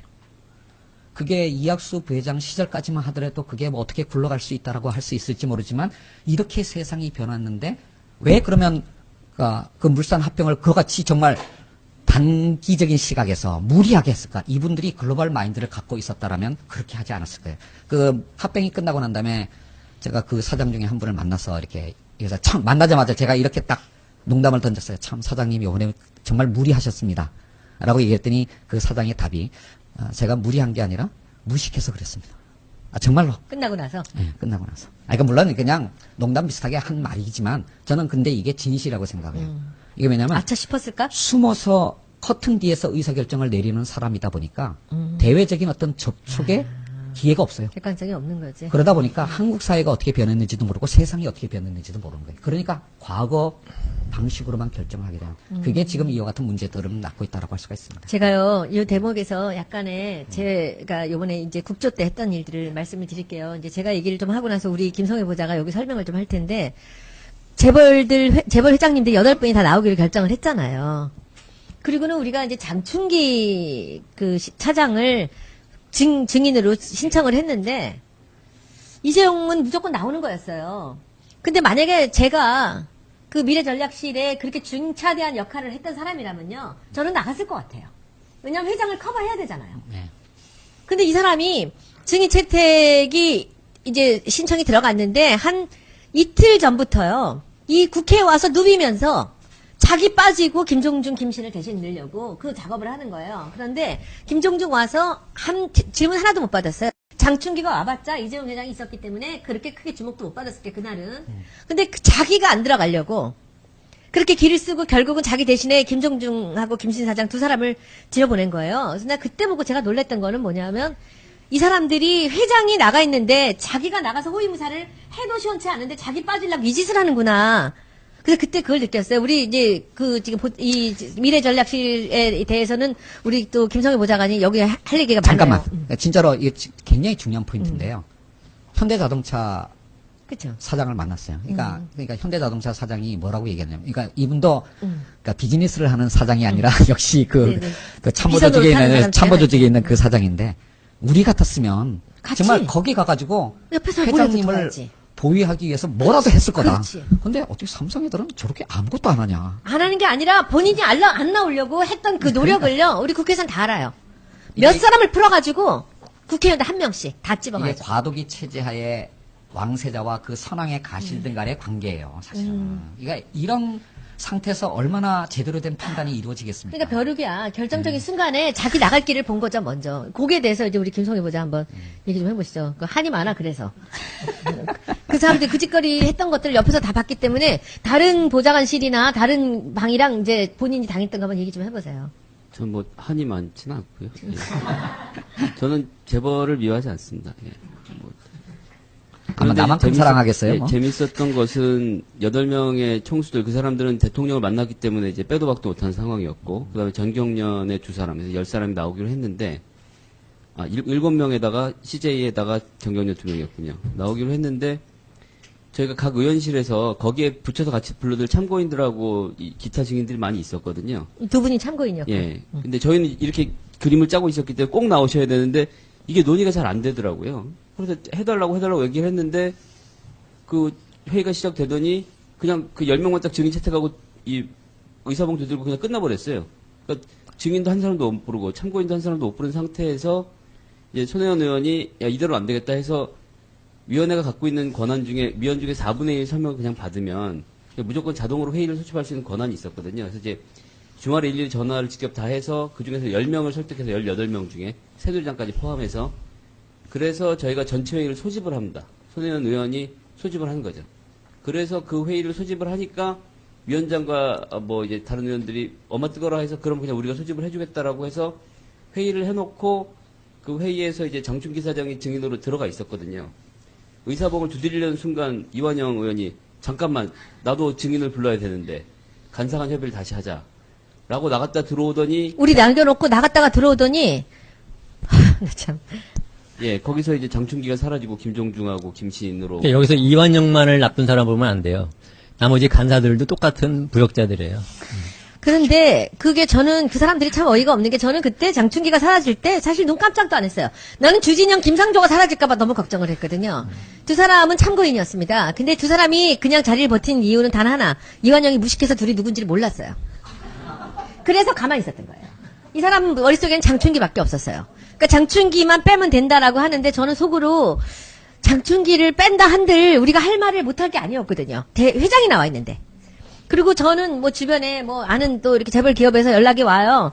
아, 우리 회장 좀 봐주세요. 제가 원래 알던 사람들이. 그래서 제가 그랬어요. 그 사람한테 물어볼 시간도 없어요. 아니, 왜냐면 이재용이 나와 있는데 왜 딴 사람하고 얘기를 합니까? 그렇죠? 그런데, 그때 그 간사님들이 셋이 갔다 와서 제가 펄펄 뛰고 난리를 쳤죠. 저보다 이제 박영선 의원이 더 야단 치고 막 이쪽 간사님 이완영, 야단을 쳤더니. 박범계, 김경진. 김경진 의원한테 어떻게 된 겁니까? 했더니 김경진 의원이 뭐냐면 이렇게 손으로 가르쳐 사람한테 물어보래요. 그래서 저쪽에 가서 이거 어떻게 된 겁니까? 했더니 야 같이 해놓고서 왜 나한테 핑계를 대? 막 자기들끼리 셋이서 주고받는 거야. 근데 거기서 메인은 이완영이죠. 이완영이 해서 야 둘 김종중이 합병엔 더 중요한 사람이니까 이 사람 둘 놓으면 되고 장충기 빼. 근데 나 그때도 생각이 아까 똑같은 생각이 장충기가 회장 나오는데 이렇게 빼려고 자기를 빼려고 이런 노력을 하는 사람인가? 이렇다면 그걸 어떻게 믿어? 장충기 얘기 좀 해주세요. 지금. 그러니까 여러분들 사실 이번 주 화요일 날 경향신문에 제가 쓴 컬럼을 한번 읽어보셨으면 좋겠어요. 그러니까 포털에 김성조 치면은 위에 그 컬럼이 나오니까. 근데 이제 그 뒷부분에, 사실 그 앞부분을 문화일보가 아주 살짝 비틀어가지고 이제 기사화하는 바람에 그렇게 됐지만 저는 이제 그 컬럼의 포인트가 이제 뒷부분에 있었는데, 여러분들 한번 요 합병과 관련된 또는 이제 승마협회와 관련된 그 사건들의 일지를 한번 간단히 정리를 해보세요. 2014년 9월 대구에서의 창조경제혁신센터 개소식에서 대통령과 이재용 부회장이 처음 독대를 했습니다. 그리고 그 독대 때 정유라에 대해서 승마협회. 지원을 요청했어요. 그러니까 다 당연하죠.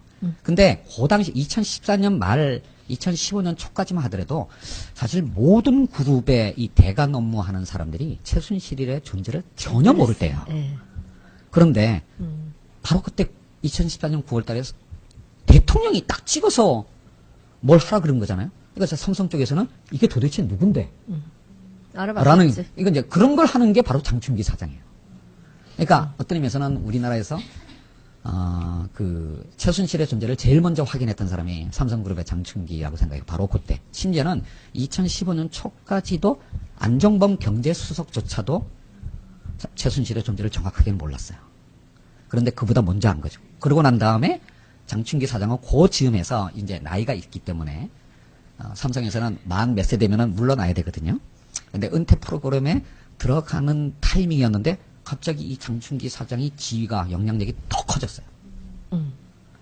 당연히 비선 실세를 포착하고 내가 그 로비를 맡았는데 어떻게 당연히 힘이 더 세지죠. 그러고 나서 로비가 진행이 된 거예요. 그러니까 이제 그 속에서 결국은 그러니까 저는 모 부처에서는 삼성 얘기가 나오면 다 청와대 쪽에서는 장충기 사장하고 연락해라 이런 식의 얘기가 나왔다 그러더라고요. 그만큼 사실은 우리나라에서 아마 최순실의 존재를 가장 먼저 파악하고 그리고 그거를 이재용의 승계를 완성한다는 명분하에 자신의 지위와 영향력을 강화하는 쪽으로도 사용한 사람이 바로 장충기. 사실 이 사태의 가장 핵심적인 인물입니다. 점을 찍어서 보여드린다면 그 대구에서 그 창조경제혁신센터 그 오픈할 때 만나고는 그리고 그 연말에 삼성 인사 때 SDI의 박상진 사장이 삼성전자로 옵니다. 그러면 전자로 오고 나서 조금 있다가 그 회장사가 되는 거예요, 승마협회. 그러니까 이 단계가 지금 보면 그림같이 이루어집니다, 이렇게. 그래서 이제 김상조 선생이랑 전성희 선생이랑 우리끼리 얘기할 때는 이제 그렇게 얘기를 해요. 뭐냐면 장충기를 감옥에 보내면 골프를 치면 그건 버디다. 장충기까지 못 가는 게 파일 거예요. 그 장충기를 잡으면 그 정도면 망외의 소득이고, 근데 그래봤자 또 다른 사람이 하겠죠. 이재용까지 가면 그건 홀인원이네. 이글에 가까운 거다. 홀인원이네. 왜냐하면 원. 아까 말씀드렸듯이 그 과정에서 이재용이 구체적으로 어떻게 무엇을 했는지를 잡아내기는 어렵지만 장충기는 그걸 전체적으로 지휘를 한 행위가 있잖아요. 돈을 집어넣는 거야. 그러니까 그거 잡아넣는 것까지는 쉬울 수 있는 거지. 그렇기 때문에 우리는 장충기 씨가 잡히는 거 정도가 아마 우리가 기대할 수 있는 거 아닌가. 원래 안민석 의원이 늘 하는 거 있잖아요. 범인은 숨는다. 청문회 때 장충기가 자기가 안 나오려고 그렇게 길을 쓰고 회장 내보내고 했다라는 것은 저는 그 사람이 청문회 제일 얘기를 잠깐 더 하면 자기네들이 간사 세 놈이 죄송. 이게 나중에 편집할 때 빼주세요. 편집이 어딨어요? 생방인데. 그냥 집어넣었어. 그러니까 그 셋이 장충기를 빼기로 합의를 해놓고 그 나머지 의원들도 거기에 대해서 이렇게 강하게 제가 알기로는 그 항의를 한 사람이 몇 명 안 돼요. 그래놓고 난 다음에 그날 청문회에서 열심히 지들끼리 장충기 노래를 부르잖아요. 속지 마세요. 국회의원 말하는 거 여러분들 앞에서 말하는 국회의원이랑 뒤에서 자기들끼리 뭐 기가 하는지 막힌 전혀 거. 믿지 마세요. 지금 최근에 이번 주에 지금 그 간사들이 장충기를 씹고 그리고 이재용의 그 구속이 안 됐다는 걸 갖고 펄펄 뛰는 게 그 사람들이에요. 한번 검색해서 보십시오. 그거 저는 안 하려고 그랬는데 한마디만 그럼 하면 저도 그 회의록에 있는 얘기입니다. 그날 회의를 할 때 11월 28일 저희 증인 채택안 회의할 당시에 국민의당 간사가 한 말이 그 다음에 장충기 사장 같은 경우는 내부적으로 판단하기에 비교적 증인 가치가 조금 덜하다. 그래서 뺐다라고 거기서 아예 얘기를 하죠. 예. 회의록에 그렇지만 나와. 예, 회의록에 속기록에. 나오니까 드린 말씀인데, 근데 이 청문회 제목이 최순실 등 민간인에 의한 국정농단이었고, 삼성에서 최순실 등을 접촉해서 국정농단을 한 건 장충기라는 거를 조금 선수들은 다 알고 있었거든요, 그때도. 그랬는데 증인 가치가 덜하기 때문에 김종직으로 교체했다. 이거는 사실은 말도 안 되는 소리죠. 예, 있을 수 없는 얘기였다고 생각합니다. 나왔자 별별 일도 없었지만 숨어서 문제가 된 거예요. 재벌 문제, 그 다음에 이제 특정해서 말하는 삼성에 관련된 문제는 그 누구도 누가 우군이고 누가 적군인지 모릅니다. 예, 절대로 그 공개적으로 드러나는 거 맞고서는 믿지 마세요. 이번에 이제 마지막 질문으로 갑니다. 삼성은 개혁이 할까요? 가능할까라고 물어보시면 잘못된 질문이고요. 변화를 시켜야 된다고 생각합니다. 스스로 변화할 수 있는 사람은 세상에 없고요.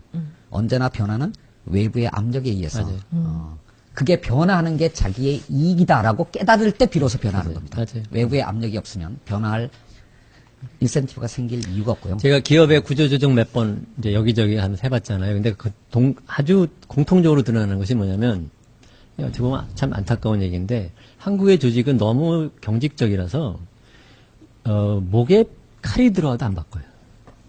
피가 좀 나야 바꿔요. 아니면 이제 저처럼 좀 무식한 애가 뭣도 모르고 막 먼저 들어가야 하는 것이지, 절대로 먼저 못 바꿔요. 그것은 참 우리나라의 큰 문제거든요. 그래서 말한 것처럼 삼성이 지가 바꾸지 않습니다. 여러분들이 뭔가 해야 바꿔요. 피를 보아야 되는구나. 그런데 뭘 바꿔야 되느냐. 두 가지 포인트만 간단히 말씀을 드리면, 첫 번째, 이건 뭐 아까 주 선배께서 이미 하신 말씀인데요. 삼성의 조직 문화의 가장 치명적인 어떤 결점 중에 하나가 바로 순혈주의예요. 외부 사람들을 그 조직 안으로 받아들이질 못합니다. 그러니까 내부에서 체크 앤 밸런스가 이루어지지 못하는 거예요. 그러니까 이제 이런 삼성물산 합병과 같은 그런 무리한 수를 내부에서 그래도 걸러주고 그 다음에 외부에다가 공개를 해야 되는 거잖아요. 그걸 걸러주는 장치가 없다라는 것인데. 근데 그 순혈주의가 왜 그러느냐? 자기 안이 썩었거든. 그러니까 외부에서, 제가 이거 올림푸스 말하는 건 똑같아요. 그러니까는 외부의 사람을 자기네들 핵심 포스트에 넣는 순간 이게 마각이 드러날 위험이 너무 커지기 때문에 순혈주의가 되는 거예요. 순혈주의 못 빼는 이유가 부패했기 때문에 노려 순혈이 되는 거예요. 그래서 왜 작년 10월 5일에 엘리엇이 이제 삼성전자 주식 0.62%를 취득하고 난 다음에 레터를 공개했잖아요. 한참 시간이 지나서 11월 29일 날 삼성전자가 이사회를 열어서 거기에 대한 일단 답을 했어요. 그래서 지주회사 전환을 6개월 동안 검토한다. 6개월 동안 검토한다는 건 안 한다는 얘기예요. 여러분들 속지 마세요. 그리고 이제 또 하나가 뭐냐면 글로벌 기업의 CEO 경험을 가진 사람을 사회이사로 모셔오겠다. 여러분들 사회이사의 독립성은 그 사람이 누구이냐가 아니에요.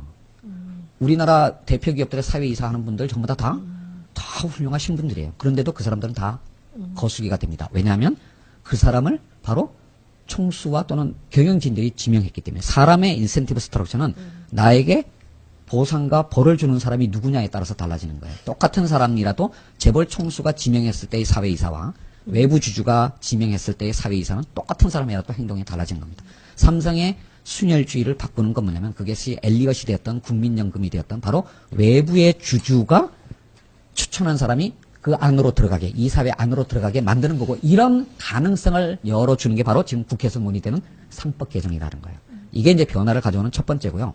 두 번째는 그룹 전체. 여러분들 정말 제가 사실 이런 방송을 잘 안 하려고 하는 이유는 아까 주 선배께서도 말씀하셨지만 이게 총수 체제가 문제가 있으니까 총수 없애고 각 계열사가 독립 경영하면 되는 거 아니냐. 이게 답이 아니에요. 세상에 그렇게 돌아가는 기업은 없습니다. 그리고 그렇게 간다고 하더라도 그 변화는 10년, 20년이 걸릴 수도 있어요. 그렇게 간단한 문제가 아니고요. 그러면 이제 어떻게 해나가야 되느냐라는 문제인데, 여러분들 아마 이런 말씀을 많이 들으셨을 거예요. 스웨덴이 우리나라만큼 경제력 집중이 많이 돼 있고, 그 가장 대표적인 게 이제 스웨덴 발렌베리 가문이라고 하는 건데, 그 지금 5대째 승계를 하고 있거든요. 그러니까 스웨덴 경제에서 발렌베리는 우리나라의 삼성보다도 더 비중이 큰 그룹입니다. 거기에 경영권이 5대째 승계가 되고 있는데, 그러면 그 5대째 승계한 발렌베리가 우리가 지금 알고 있는 이병철 회장이나 이건희 회장처럼 자기가 일일이 다 지시하면서 그런 식의 CEO로서 역할을 한다고 생각하지 마세요. 어떤 조직에 리더가 해야 할 역할들은 굉장히 다양합니다. 옛날에 우리나라 기업들의 총수들은 모든 걸 보고받고 모든 걸 직접 결정하는 그런 CEO형의 어떤 리더였어요. 근데 이제는 그게 가능하지도 않아요. 그래서 3세들은 그런 걸 할 능력도 없습니다. 그러면 뭘 해야 되냐? 정말로 중요한 것 중에 하나가 계열사들을 이렇게 코디네이션하고 조직 구성원들의 에너지를 모은 다음에 외부의 이해관계자와 소통하는, 사실은 스웨덴의 발렌베리들이 하는 일이 이런 거예요. 이런 어떤 조종자, 코디네이터로서의 역할을 해주는 사람이 누군가는 있어야 됩니다. 그리고 그런 걸 하는 컨트롤 타워가 있어야 돼요. 제가 청문회 마지막 발언으로 미전 씨를 해체하겠다 그러니까 그거 거짓말이다라고 얘기한 이유가 그거예요. 그게 없는 그룹이라는 게 존재할 수가 없는 그러니까. 거거든요. 그러니까 이제 그런 잘하는 거지. 그런 어떤 컨트롤 타워를 권한과 책임이 일치하는 방식으로 조직으로 만들어내고 거기서 뭐냐면 이제 우리나라의 재벌 3세들은 어차피 CEO가 될 능력이 없어요. 그러니까 그렇다고 해서 물러나라. 이것도 당분간은 말이 안 되고 그러면 뭐냐면 거기서야 뭐냐면 코디네이터로서 역할을 하고 그것도 능력이 안 된다 그러면 진짜 배당받는 주주로 물러나는 이게 어떤 의미에서는 한 세대 간에 걸쳐서 한국의 기업들이 진화해 나가야 할 변화예요. 선진국 기업들도 이런 진화의 과정을 거쳤습니다. 우리가 해야 할 일은 이 진화의 어떤 변화 과정을 좀 더 짧게 만들고 코스트를 적게 만드는 그런 방식으로 우리가 노력을 해야 된다라는 겁니다. 이제 마지막으로 질문을 우리 공 선생님 하나 이제 다시 김상조 교수는 하나씩 하겠습니다. 공 선생님 마지막 질문으로 이번 사태를 통해서 드러난 우리 사회의 그 리더라고 하는 사람들, 교수, 변호사, 회계사, 언론, 그리고 국회의원들 이런 사람들이 직업 윤리가 있나요? 그 사람들이 직업 윤리가 있다면 이 사태까지 왔을까요? 여기에 대해서 한번 얘기를 그거 좀 갖고 김 해주시죠. 선생이 칼럼도 쓴 적이 있어요. 아니 김 선생님 또 딴 거 물어볼 게 있어. 예, 좋은 얘기 안 나올 질문을 왜? 우린 쓴소리를 원합니다. 요번에도 보세요. 근데 이게 요번 것만이 아니에요. 이건 좀 빙 돌려서 20년 전에 97년 금융위기 터지고 난 다음에 제 아는 선배가 그 당시에 이제 한국은행에 그 당시 한국은행에 은행감독원이 있었어요. 은행감독원에 있던 사람인데 양반이 저한테 그러는 거예요. 아, 이번에 그 IMF 위기 터지고 나서 사람들 만나기가 곤란하다. 왜? 그 은행 부실을 알고 있었다고 말하면 알고 있었는데 아무것도 안 했다고서 나쁜 놈이라고 욕먹고 몰랐다고 하면 바보가 돼서 이거 사람 만나기가 힘들다는 거거든요. 무슨 말이냐면 그리고 뭐 그 당시에 관료 중에서도 사임한 사람 있나요? 그러니까 한국의 이 엘리트라는 것은 아주 그 조선시대 그 썩어 빠진 그 관료들이랑 다 하나 다를 바가 없어요. 그러니까 애초에 생각해 보십시오. 여러분들 중에 혹시 있다면은 행시된 사람이 누구야? 출세하고 싶은 사람이 됐어. 사시된 사람이 누구예요? 출세하고 싶은 사람이 신분 상승. 네? 그러니까 애초에 그 나라가 갖고 있는 체제가 엘리트라는 것이 그 윤리적인 기반이 그 없죠. 기준에 의해서 공공을 위해서 일하는 것이 엘리트가 아니라 지배 세력에 붙어가지고 그 뜯어먹는 거를 온 가문의 영광인 나라에서 그렇게 해서 키운 사람들이기 때문에 그 사람들이 막상 그 자리에 있을 때 이런 뭐 박근혜뿐이 아니라 이러고 저러고 할 때도 다 마찬가지지만 그것을 창피하게 생각 안 해요. 이거는 근데 이게 참 한국이 갖고 있는 큰 그 딜레마인데 뭐냐면 겉으로는 또 뭐 온갖 또 윤리적인 기준을 대가지고 또 신문에서 떠들어요. 근데 사실 그 신문 애들도 또 광고 받아먹고 또 맨날 왜곡하는 사람들이거든요. 그러니까 온통 말하면 위선분자. 그 왜 소강호 김용의 소설에 나오면은 거기에 나온 대표적인 그 화산파 장모님. 위선군자들 투성이에요. 그러니까 제가 박쥐 말하는 게 여러분들 있는 데서는 나는 새라 그러고 꼼꼼한 데 가면 다시 쥐가 되는 인간 투성이가 우리나라가 쌓여 있어요. 근데 이것을 그러니까 그 사람들 기대하지 마세요. 자꾸 이 방송하는 이유도 뭐냐면은 지금의 뭐 40대까지는 어떨지 모르는데 50대, 60대 엘리트는 기성세대 엘리트. 그 썩은 체제에서 성공해서 거기가 온 사람들이에요. 그러니까 그 사람들이 뭔가를 여러분들을 위해서 만들어줄 거라고 절대 기대도 하지 마세요. 예. 아니, 진짜, 제가 지금까지 쓴 컬럼 중에서 가장 많이 읽히고 가장 많이 트윗된 컬럼이 교수, 변호사, 회계사, 망국론이었어요. 진짜. 국회의원들 어주세요. 예, 저한테 전하는 기자들한테 너희들부터 반성해라. 라는 얘기부터 많이 하고 있고요. 정말 우리가 최순실을 욕하기 이전에 우리들 주변에 산재해 있는 작은 최순실들이 너무 많아요. 그리고 그 주위에서 호가호위하는 사람들 전부 다 우병우, 우리 사회의 김기춘 이른바 같은 주변에. 지식인들, 엘리트들, 사회 지도층이라고 그런 얘기 듣는 사람들이 그 주위에서 호가호위했던 겁니다. 근데 거기 국회의원도 꼭 넣어주세요. 그거를 여러분들이 이제 잘 보시면 이게 개념적으로는 두 가지가 입에 같이 있어요. 뭐냐면 하나는 그거를 잘못됐다라고 말을 하는 사람을 기존 체제가 확실하게 응징을 해요. 그러니까 이 사람들도 보는 거지. 아, 이거는 해봤자 손해만 난다라는 게 하나 있고, 두 번째로는 나쁜 짓을 해다가 잡힌 애를 그러면 확실하게 처벌만 해도 또 모르는데 또 그건 처벌을 안 해. 그러니까 그 보복을, 나쁜 짓을 하는 사람에 대해 사회가 보복을 해야 신뢰가 생기는 거야. 또는 그 문제가 있다라고 말을 하는 사람을, 권력을 가진 사람이 그 사람을 써야 되는데 권력을 가진 사람이 안 써요. 그러니까 이거 뜨는구나. 우리 댓글이 그러니까 굉장해 지금. 보세요. 지금 이 얘기는 이제 뭐 우리나라를 퇴보시킨 게 이명박 박근혜 얘기를 하지만 민주당 정권일 때도 사회적으로 뭔가 개혁을 하려고 하고 내부 고발을 하려고 하는 사람을 그러면 정권이 소위 보호를 하고 프로모트를 시켰느냐 안 했어요. 그것이 역사적으로 또는 자기의 성장 과정에서 쭉 본 사람들이기 때문에 그 사람들 중에서 이제 중불나게 이상하게 이제 튀어나오는 사람이 한 번씩 있지만 그건 항상 예외적인 케이스고, 그렇죠? 그렇기 때문에 제가 맨날 말하는 게 재벌 개혁을 하려는데 이러고 저러고 맨날 말하는 소위 디자인적으로 어프로치를 해가지고서는 그럴 능력이 안 된다, 우리 사회가. 그러니까 하나는 두 가지죠. 하나는 내부 고발을 하는 사람을 우리가 정확하게 보호를 해주거나 아니면은 나쁜 짓 하다 걸리는 놈을 확실하게 잡거나 이것을 하는 것에서부터 나머지가 하나씩 태어나는 거예요. 왜냐면은 내부 고발을 한 명이 하면 죽이지만 10명, 20명이면 그거 다 죽일 수 있어요? 못 죽이는 거예요. 그렇죠? 똑같은 이치거든요. 그러니까는 사회라는 것은 그렇게 미리 설계된 디자인에 의해서 개선되지 않아요. 잡히는 놈 죽이는 것부터 시작하는 거예요. 그냥.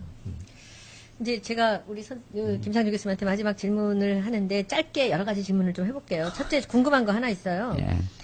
그 삼성전자 지분이 저 정도밖에 안 갖고 있으면서 모든 비자금 나가는 것들 이게 정직하지 않은 돈 나가는 건 전부 삼성에서 이렇게 공식적으로 내보냈는데 이 주주들은 가만히 있어요?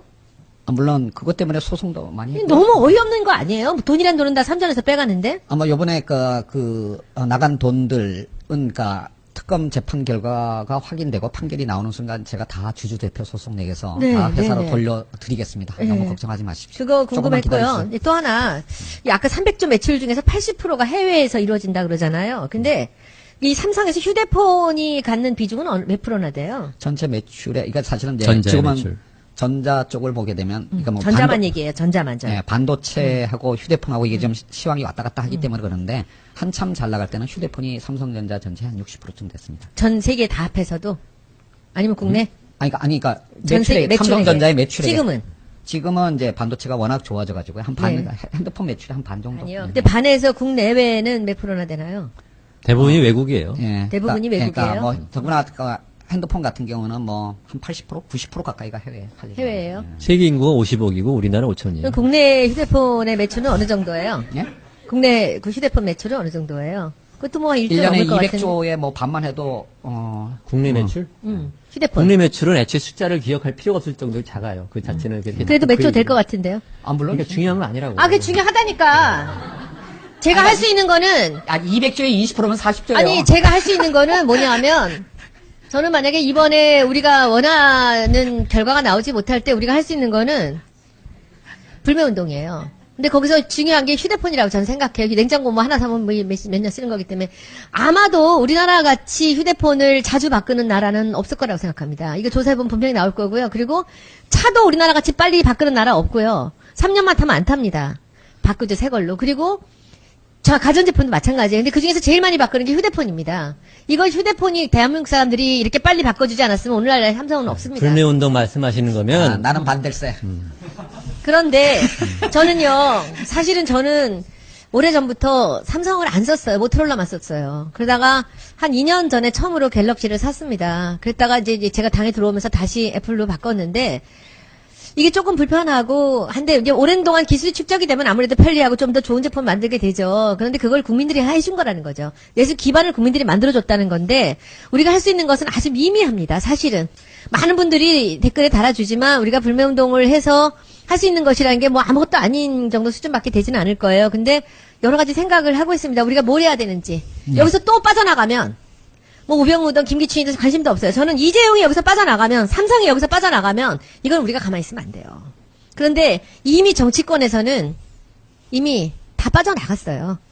그래서 저도 힘이 없습니다. 그러나 여러분들한테 이 방송을 하면서 우리가 뭘 할지, 우리가 어떻게 국민들이 촛불을 들고 나가듯이 삼성을 우리가 다시 옆에서 지켜봐야 되는지, 오늘 삼성의 뼈대는 어떤 것이고, 이게 잘못돼 간 것은 이제 어떻게 간 것이고, 선대는 어떻게 됐고, 지금 뭐 미래 전략실이 어떻게 됐고, 이런 것들 쭉 이제 단편적으로 우리가 2시간 안에 짧지만 여러 가지 얘기를 들으셨을 겁니다. 여러분들도 함께 저랑 함께 우리가 어떻게 해야 되는지 이 상황에서 한번 생각해 봐 주시고요. 그리고 정말 이 삼성 유전무죄, 무전유죄라는 것들을 또 많은 분들이 얘기를 또 이렇게 보내주시는데. 저는 그 면에서 굳이 한다면, 정권 교체를 해서 사법 개혁을 하는 것부터 단추를 풀어야 된다고 생각해요. 네. 그리고 그 정권을 교체를 했는데도 사법 개혁을 제대로 안 하면 그때는 확실하게 정말 누가 해도 똑같다고 해도 할 말이 없어요. 네. 그때까지 기다려야 돼요. 네, 그스럽게 없어요. 예, 저 역시 재벌 개혁의 가장 강력한 수단은 사법 개혁, 검찰 개혁입니다. 그러니까 정말 모든 나쁜 놈을 다 잡아서 깜빵에 보낼 수 없어요. 제대로 하나 잡아서 엄벌하는 것을 통해서 예방 효과를 하는 게 이게 그 중요한 거고요. 하나만 더 추가를 한다면 사실 제가 소액주주 운동을 이제 20년째 했는데 소액주주 운동은 말 그대로 캠페인이에요. 이런 게 중요한 거고 이렇게 할 수 있다라는 걸 보여주는 거고요. 이거를 진짜 실효성 있게 해나간 건 기관 투자자여야 돼요. 주식을 많이 갖고 있는 주주들이 제대로 움직여야 되고 소액주주가 아니라 기관 투자자, 특히 국민연금. 그 국민연금이 삼성물산 합병과 같은 거에 대해서 정말로 절차 어겨가면서 합병해 주는 게 아니라 그냥 반대하면 끝나는 거였거든요. 그러니까 이제 요번에 저는 그러니까 최순실이 한국 경제 발전에 가장 기여한 거를 하나만 꼽으란다고 한다면 국민연금을 손댄 거라고 생각을 합니다. 그 덕분에 작년 말에 이제 스튜어드십 코드라고 기관 투자자의 어떤 행동에 관한 모범 기준이 우리나라에서도 너무나 늦게 다른 나라들은 아세안 국가들도 다 만들었는데 이제야 우리는 작년 말에 만들었어요. 그리고 이제 그거를 올해부터 이제 시행하고 있는데요. 정말 국민들이 어떤 똑바로 눈 뜨고 쳐다보고 그 기관 투자자들이 제대로 행동할 수 있게 그렇게 만들어주면 그러니까 국회의원들이 그 법을 또 고쳐야 할 부분들이 좀 있어요. 그러니까 좀 잘 좀 해주시기 바랍니다. 제가 김상조 교수님을 이제 우리 공 선생이 소개를 해서 처음 알게 됐죠. 처음 만났고. 김상조 교수님을 쭉 제가 이제 쭉 털어보니까 20년 전부터 소액주주 운동을 하셨어요. 20년 전부터 삼성하고 싸우면서 어떨 때는 그 사람들을 협박도 하고 어떨 때는 그 사람들을 도와주기도 하면서 했는데 아무것도 된 게 없는 거야, 지금. 뭐냐고, 지금 이렇게. 아무것도 된 게 없어, 솔직히. 제가 보기에는 혼자의 메아리나 경제학자들 사이에서는 여러 가지 얘기들을 하고 있지만 또 이 사건이 또 이렇게 또 터진 거예요. 제가 보기에는 우리가 힘을 합해야 돼요. 정치권도 합해야 되고, 그리고 공선생 같이 센 소리로, 쓴소리가 아니라 이거는 뭐 그냥 센 소리지. 이런 얘기로 우리가 다시 한번 세상을 움직여서 국민들이 다 같이 이것을 느끼고 다 같이 감시하게 만들어야 되고, 제가 국회에서 하는 것은 법을 만들든 뭘 하든지 저를 도와주셔야 돼요. 제가 여기서 7개월 동안 하면서 이번에 국감 하면서 느낀 게 뭔지 아세요? 이 국조하면서 이거 오늘 결론이야. 아무도 못 믿겠어요. 아무도 못 믿겠어요. 국조하면서 나중에는 얘는 이 겉으로 말하는 거랑 교문 위에 있는 같나? 초선 의원을 갖다 밀어서 뭐가 다 바뀐다고 300분의 1도. 그렇게 그러면 그러든지. 아니요. 그럼 그러든지. 이런 문제가 그러니까 아니에요. 여러분 방금 소년 말씀에 뭐 미안한 얘기지만 정확한 얘기예요. 그러니까 김상조 성인 인생의 대부분을 썼지만 사실 지금까지 이룬 게 없어요. 근데 그 이유가 어디 있느냐? 정치 개혁이 안 되기 때문에 그러는 거예요. 정치 개혁에서 인슈가 있는 것이고, 그런데 정치 개혁은 국회의원이 하는 거 아니에요. 국민들이 해야 돼요. 선거를 통해서 권력자들을 응징하는 데서 생기는 거예요. 다른 수가 없어요. 근데 그것도 이제 조금 더 구체적으로 우리가 할 수 있는 일들이 너무 많습니다. 사실 저는 그렇게 생각해요. 저는 우리 당에 있는 어느 조직에도 속해 있질 않아요. 이제 홍보위원장도 그만두고 내가 나온 이유가 내 혼자 해야 되겠구나. 내가 할 수 있는 식으로 이렇게 전문가들을 만나서 이들의 얘기를 들어가면서 사람들을 깨우치고 우리가 어디로 가야 될지 방향성을 찾아야 되겠구나라는 생각을 해요. 그런데 정말 놀라워요. 우리가 결국 2주밖에 하지 않았는데 12월 30일 날 그냥 캐주얼하게 시작해서 아무 준비도 없이 시작한 거죠. 그게 지금 사실 아주 잔잔하게 굉장히 많은 지금 반향을 불러일으키고 있습니다. 그래서 제가 방향을 잡은 거예요. 이렇게 가서 전문가들 불러서 국민들한테 그 목소리를 들려드려야 되겠다. 그리고 우리가 뭘 해야 될지, 그리고 국민들이 투표로는 물론이고 이 목소리를 내는 이제 툴이 만들어졌어요, 이 세상에는. SNS라는 것으로, 그죠? 그래서 이렇게 해나가면 되겠구나라는 생각이고, 오늘 김상조 교수님을 모시다고 제가 했어요. 네, 오늘 김상조 교수님이 오셔서 또 우리 공 선생님하고는 또 좀 다르잖아요. 사실은 아까 우리 정한 씨 얘기로 착하긴 주진영이 더 착합니다. 하지만 두 분이 다르잖아요, 톤이. 그죠? 그래서 이거는 착한 게 있어. 아, 잘 조용해. 이게 입체를 봐야 되는 거예요. 우리가 한 가지 사안을 바라볼 때 주진영의 시각과 김상조의 시각과 저는 여러분들 편에 있어요. 저는 여러분들과 같은 근데 그 오늘 레벨을 얘기 갖고 들으면서 있거든요. 김상조 선생 시각이랑 제 시각이랑 다른가요? 다르죠. 달라? 시각은 같은데 표현이 서로 그 해법이 조금씩 다르죠. 그랬나? 아니, 네, 아닌데? 그런 포인트가 다른 게 아니고, 얘기의 방법이나 이런 게 달라요. 근데 저는 저는 공 선생의 이 워딩을 너무 좋아해요. 이렇게 복잡한 일을 한마디로 풀어내는, 한 문장으로 풀어내는 이런 것들을 보고 제가 많이 깜짝 놀라거든요. 그리고 김상조 교수님은 오랫동안 삼성을 파왔기 때문에 그 디테일이 있잖아요, 이렇게. 근데 우리 공 선생은 머릿속에서 한참 생각하다가 그냥 펀치 하나로 탁 때려요. 그러면 계속 싸우는 거지, 상대방하고. 근데 설득이 필요하거든요, 우리는 이 과정에서. 나중에 이제 우리 공 선생이 이제 또 제 말을 들어줄지 안 들어줄지 모르는데 굉장히 재미있는 프로그램이 우리 이제 다음 주까지의 프로그램이 하나 있습니다. 그때 또 이제 제가 그 말씀을 드릴게요. 오늘은 눈이 한방눈이 내리더니 좋네. 김상조 교수님이 화났을 때 제일 펑펑 내리더니 이게 뭐야, 도깨비야 뭐야. 그렇잖아요. 그러더니 이렇게 그쳤습니다. 오늘 올겨울 들어 가장 최고의 눈이 아까 내린다고 생각했었는데 여러분들 새해 복 많이 받으시고요. 우리가 설 전에 한 번은 방송 더 할 겁니다. 오늘 여러분들 너무 감사드리고요. 그리고 오늘 너무 흥분하지 마시고 찬찬하게 우리 여기 모두가 다 나는 무슨 일을 할 수 있을까를 생각을 해보시기 바랍니다. 수고하셨습니다.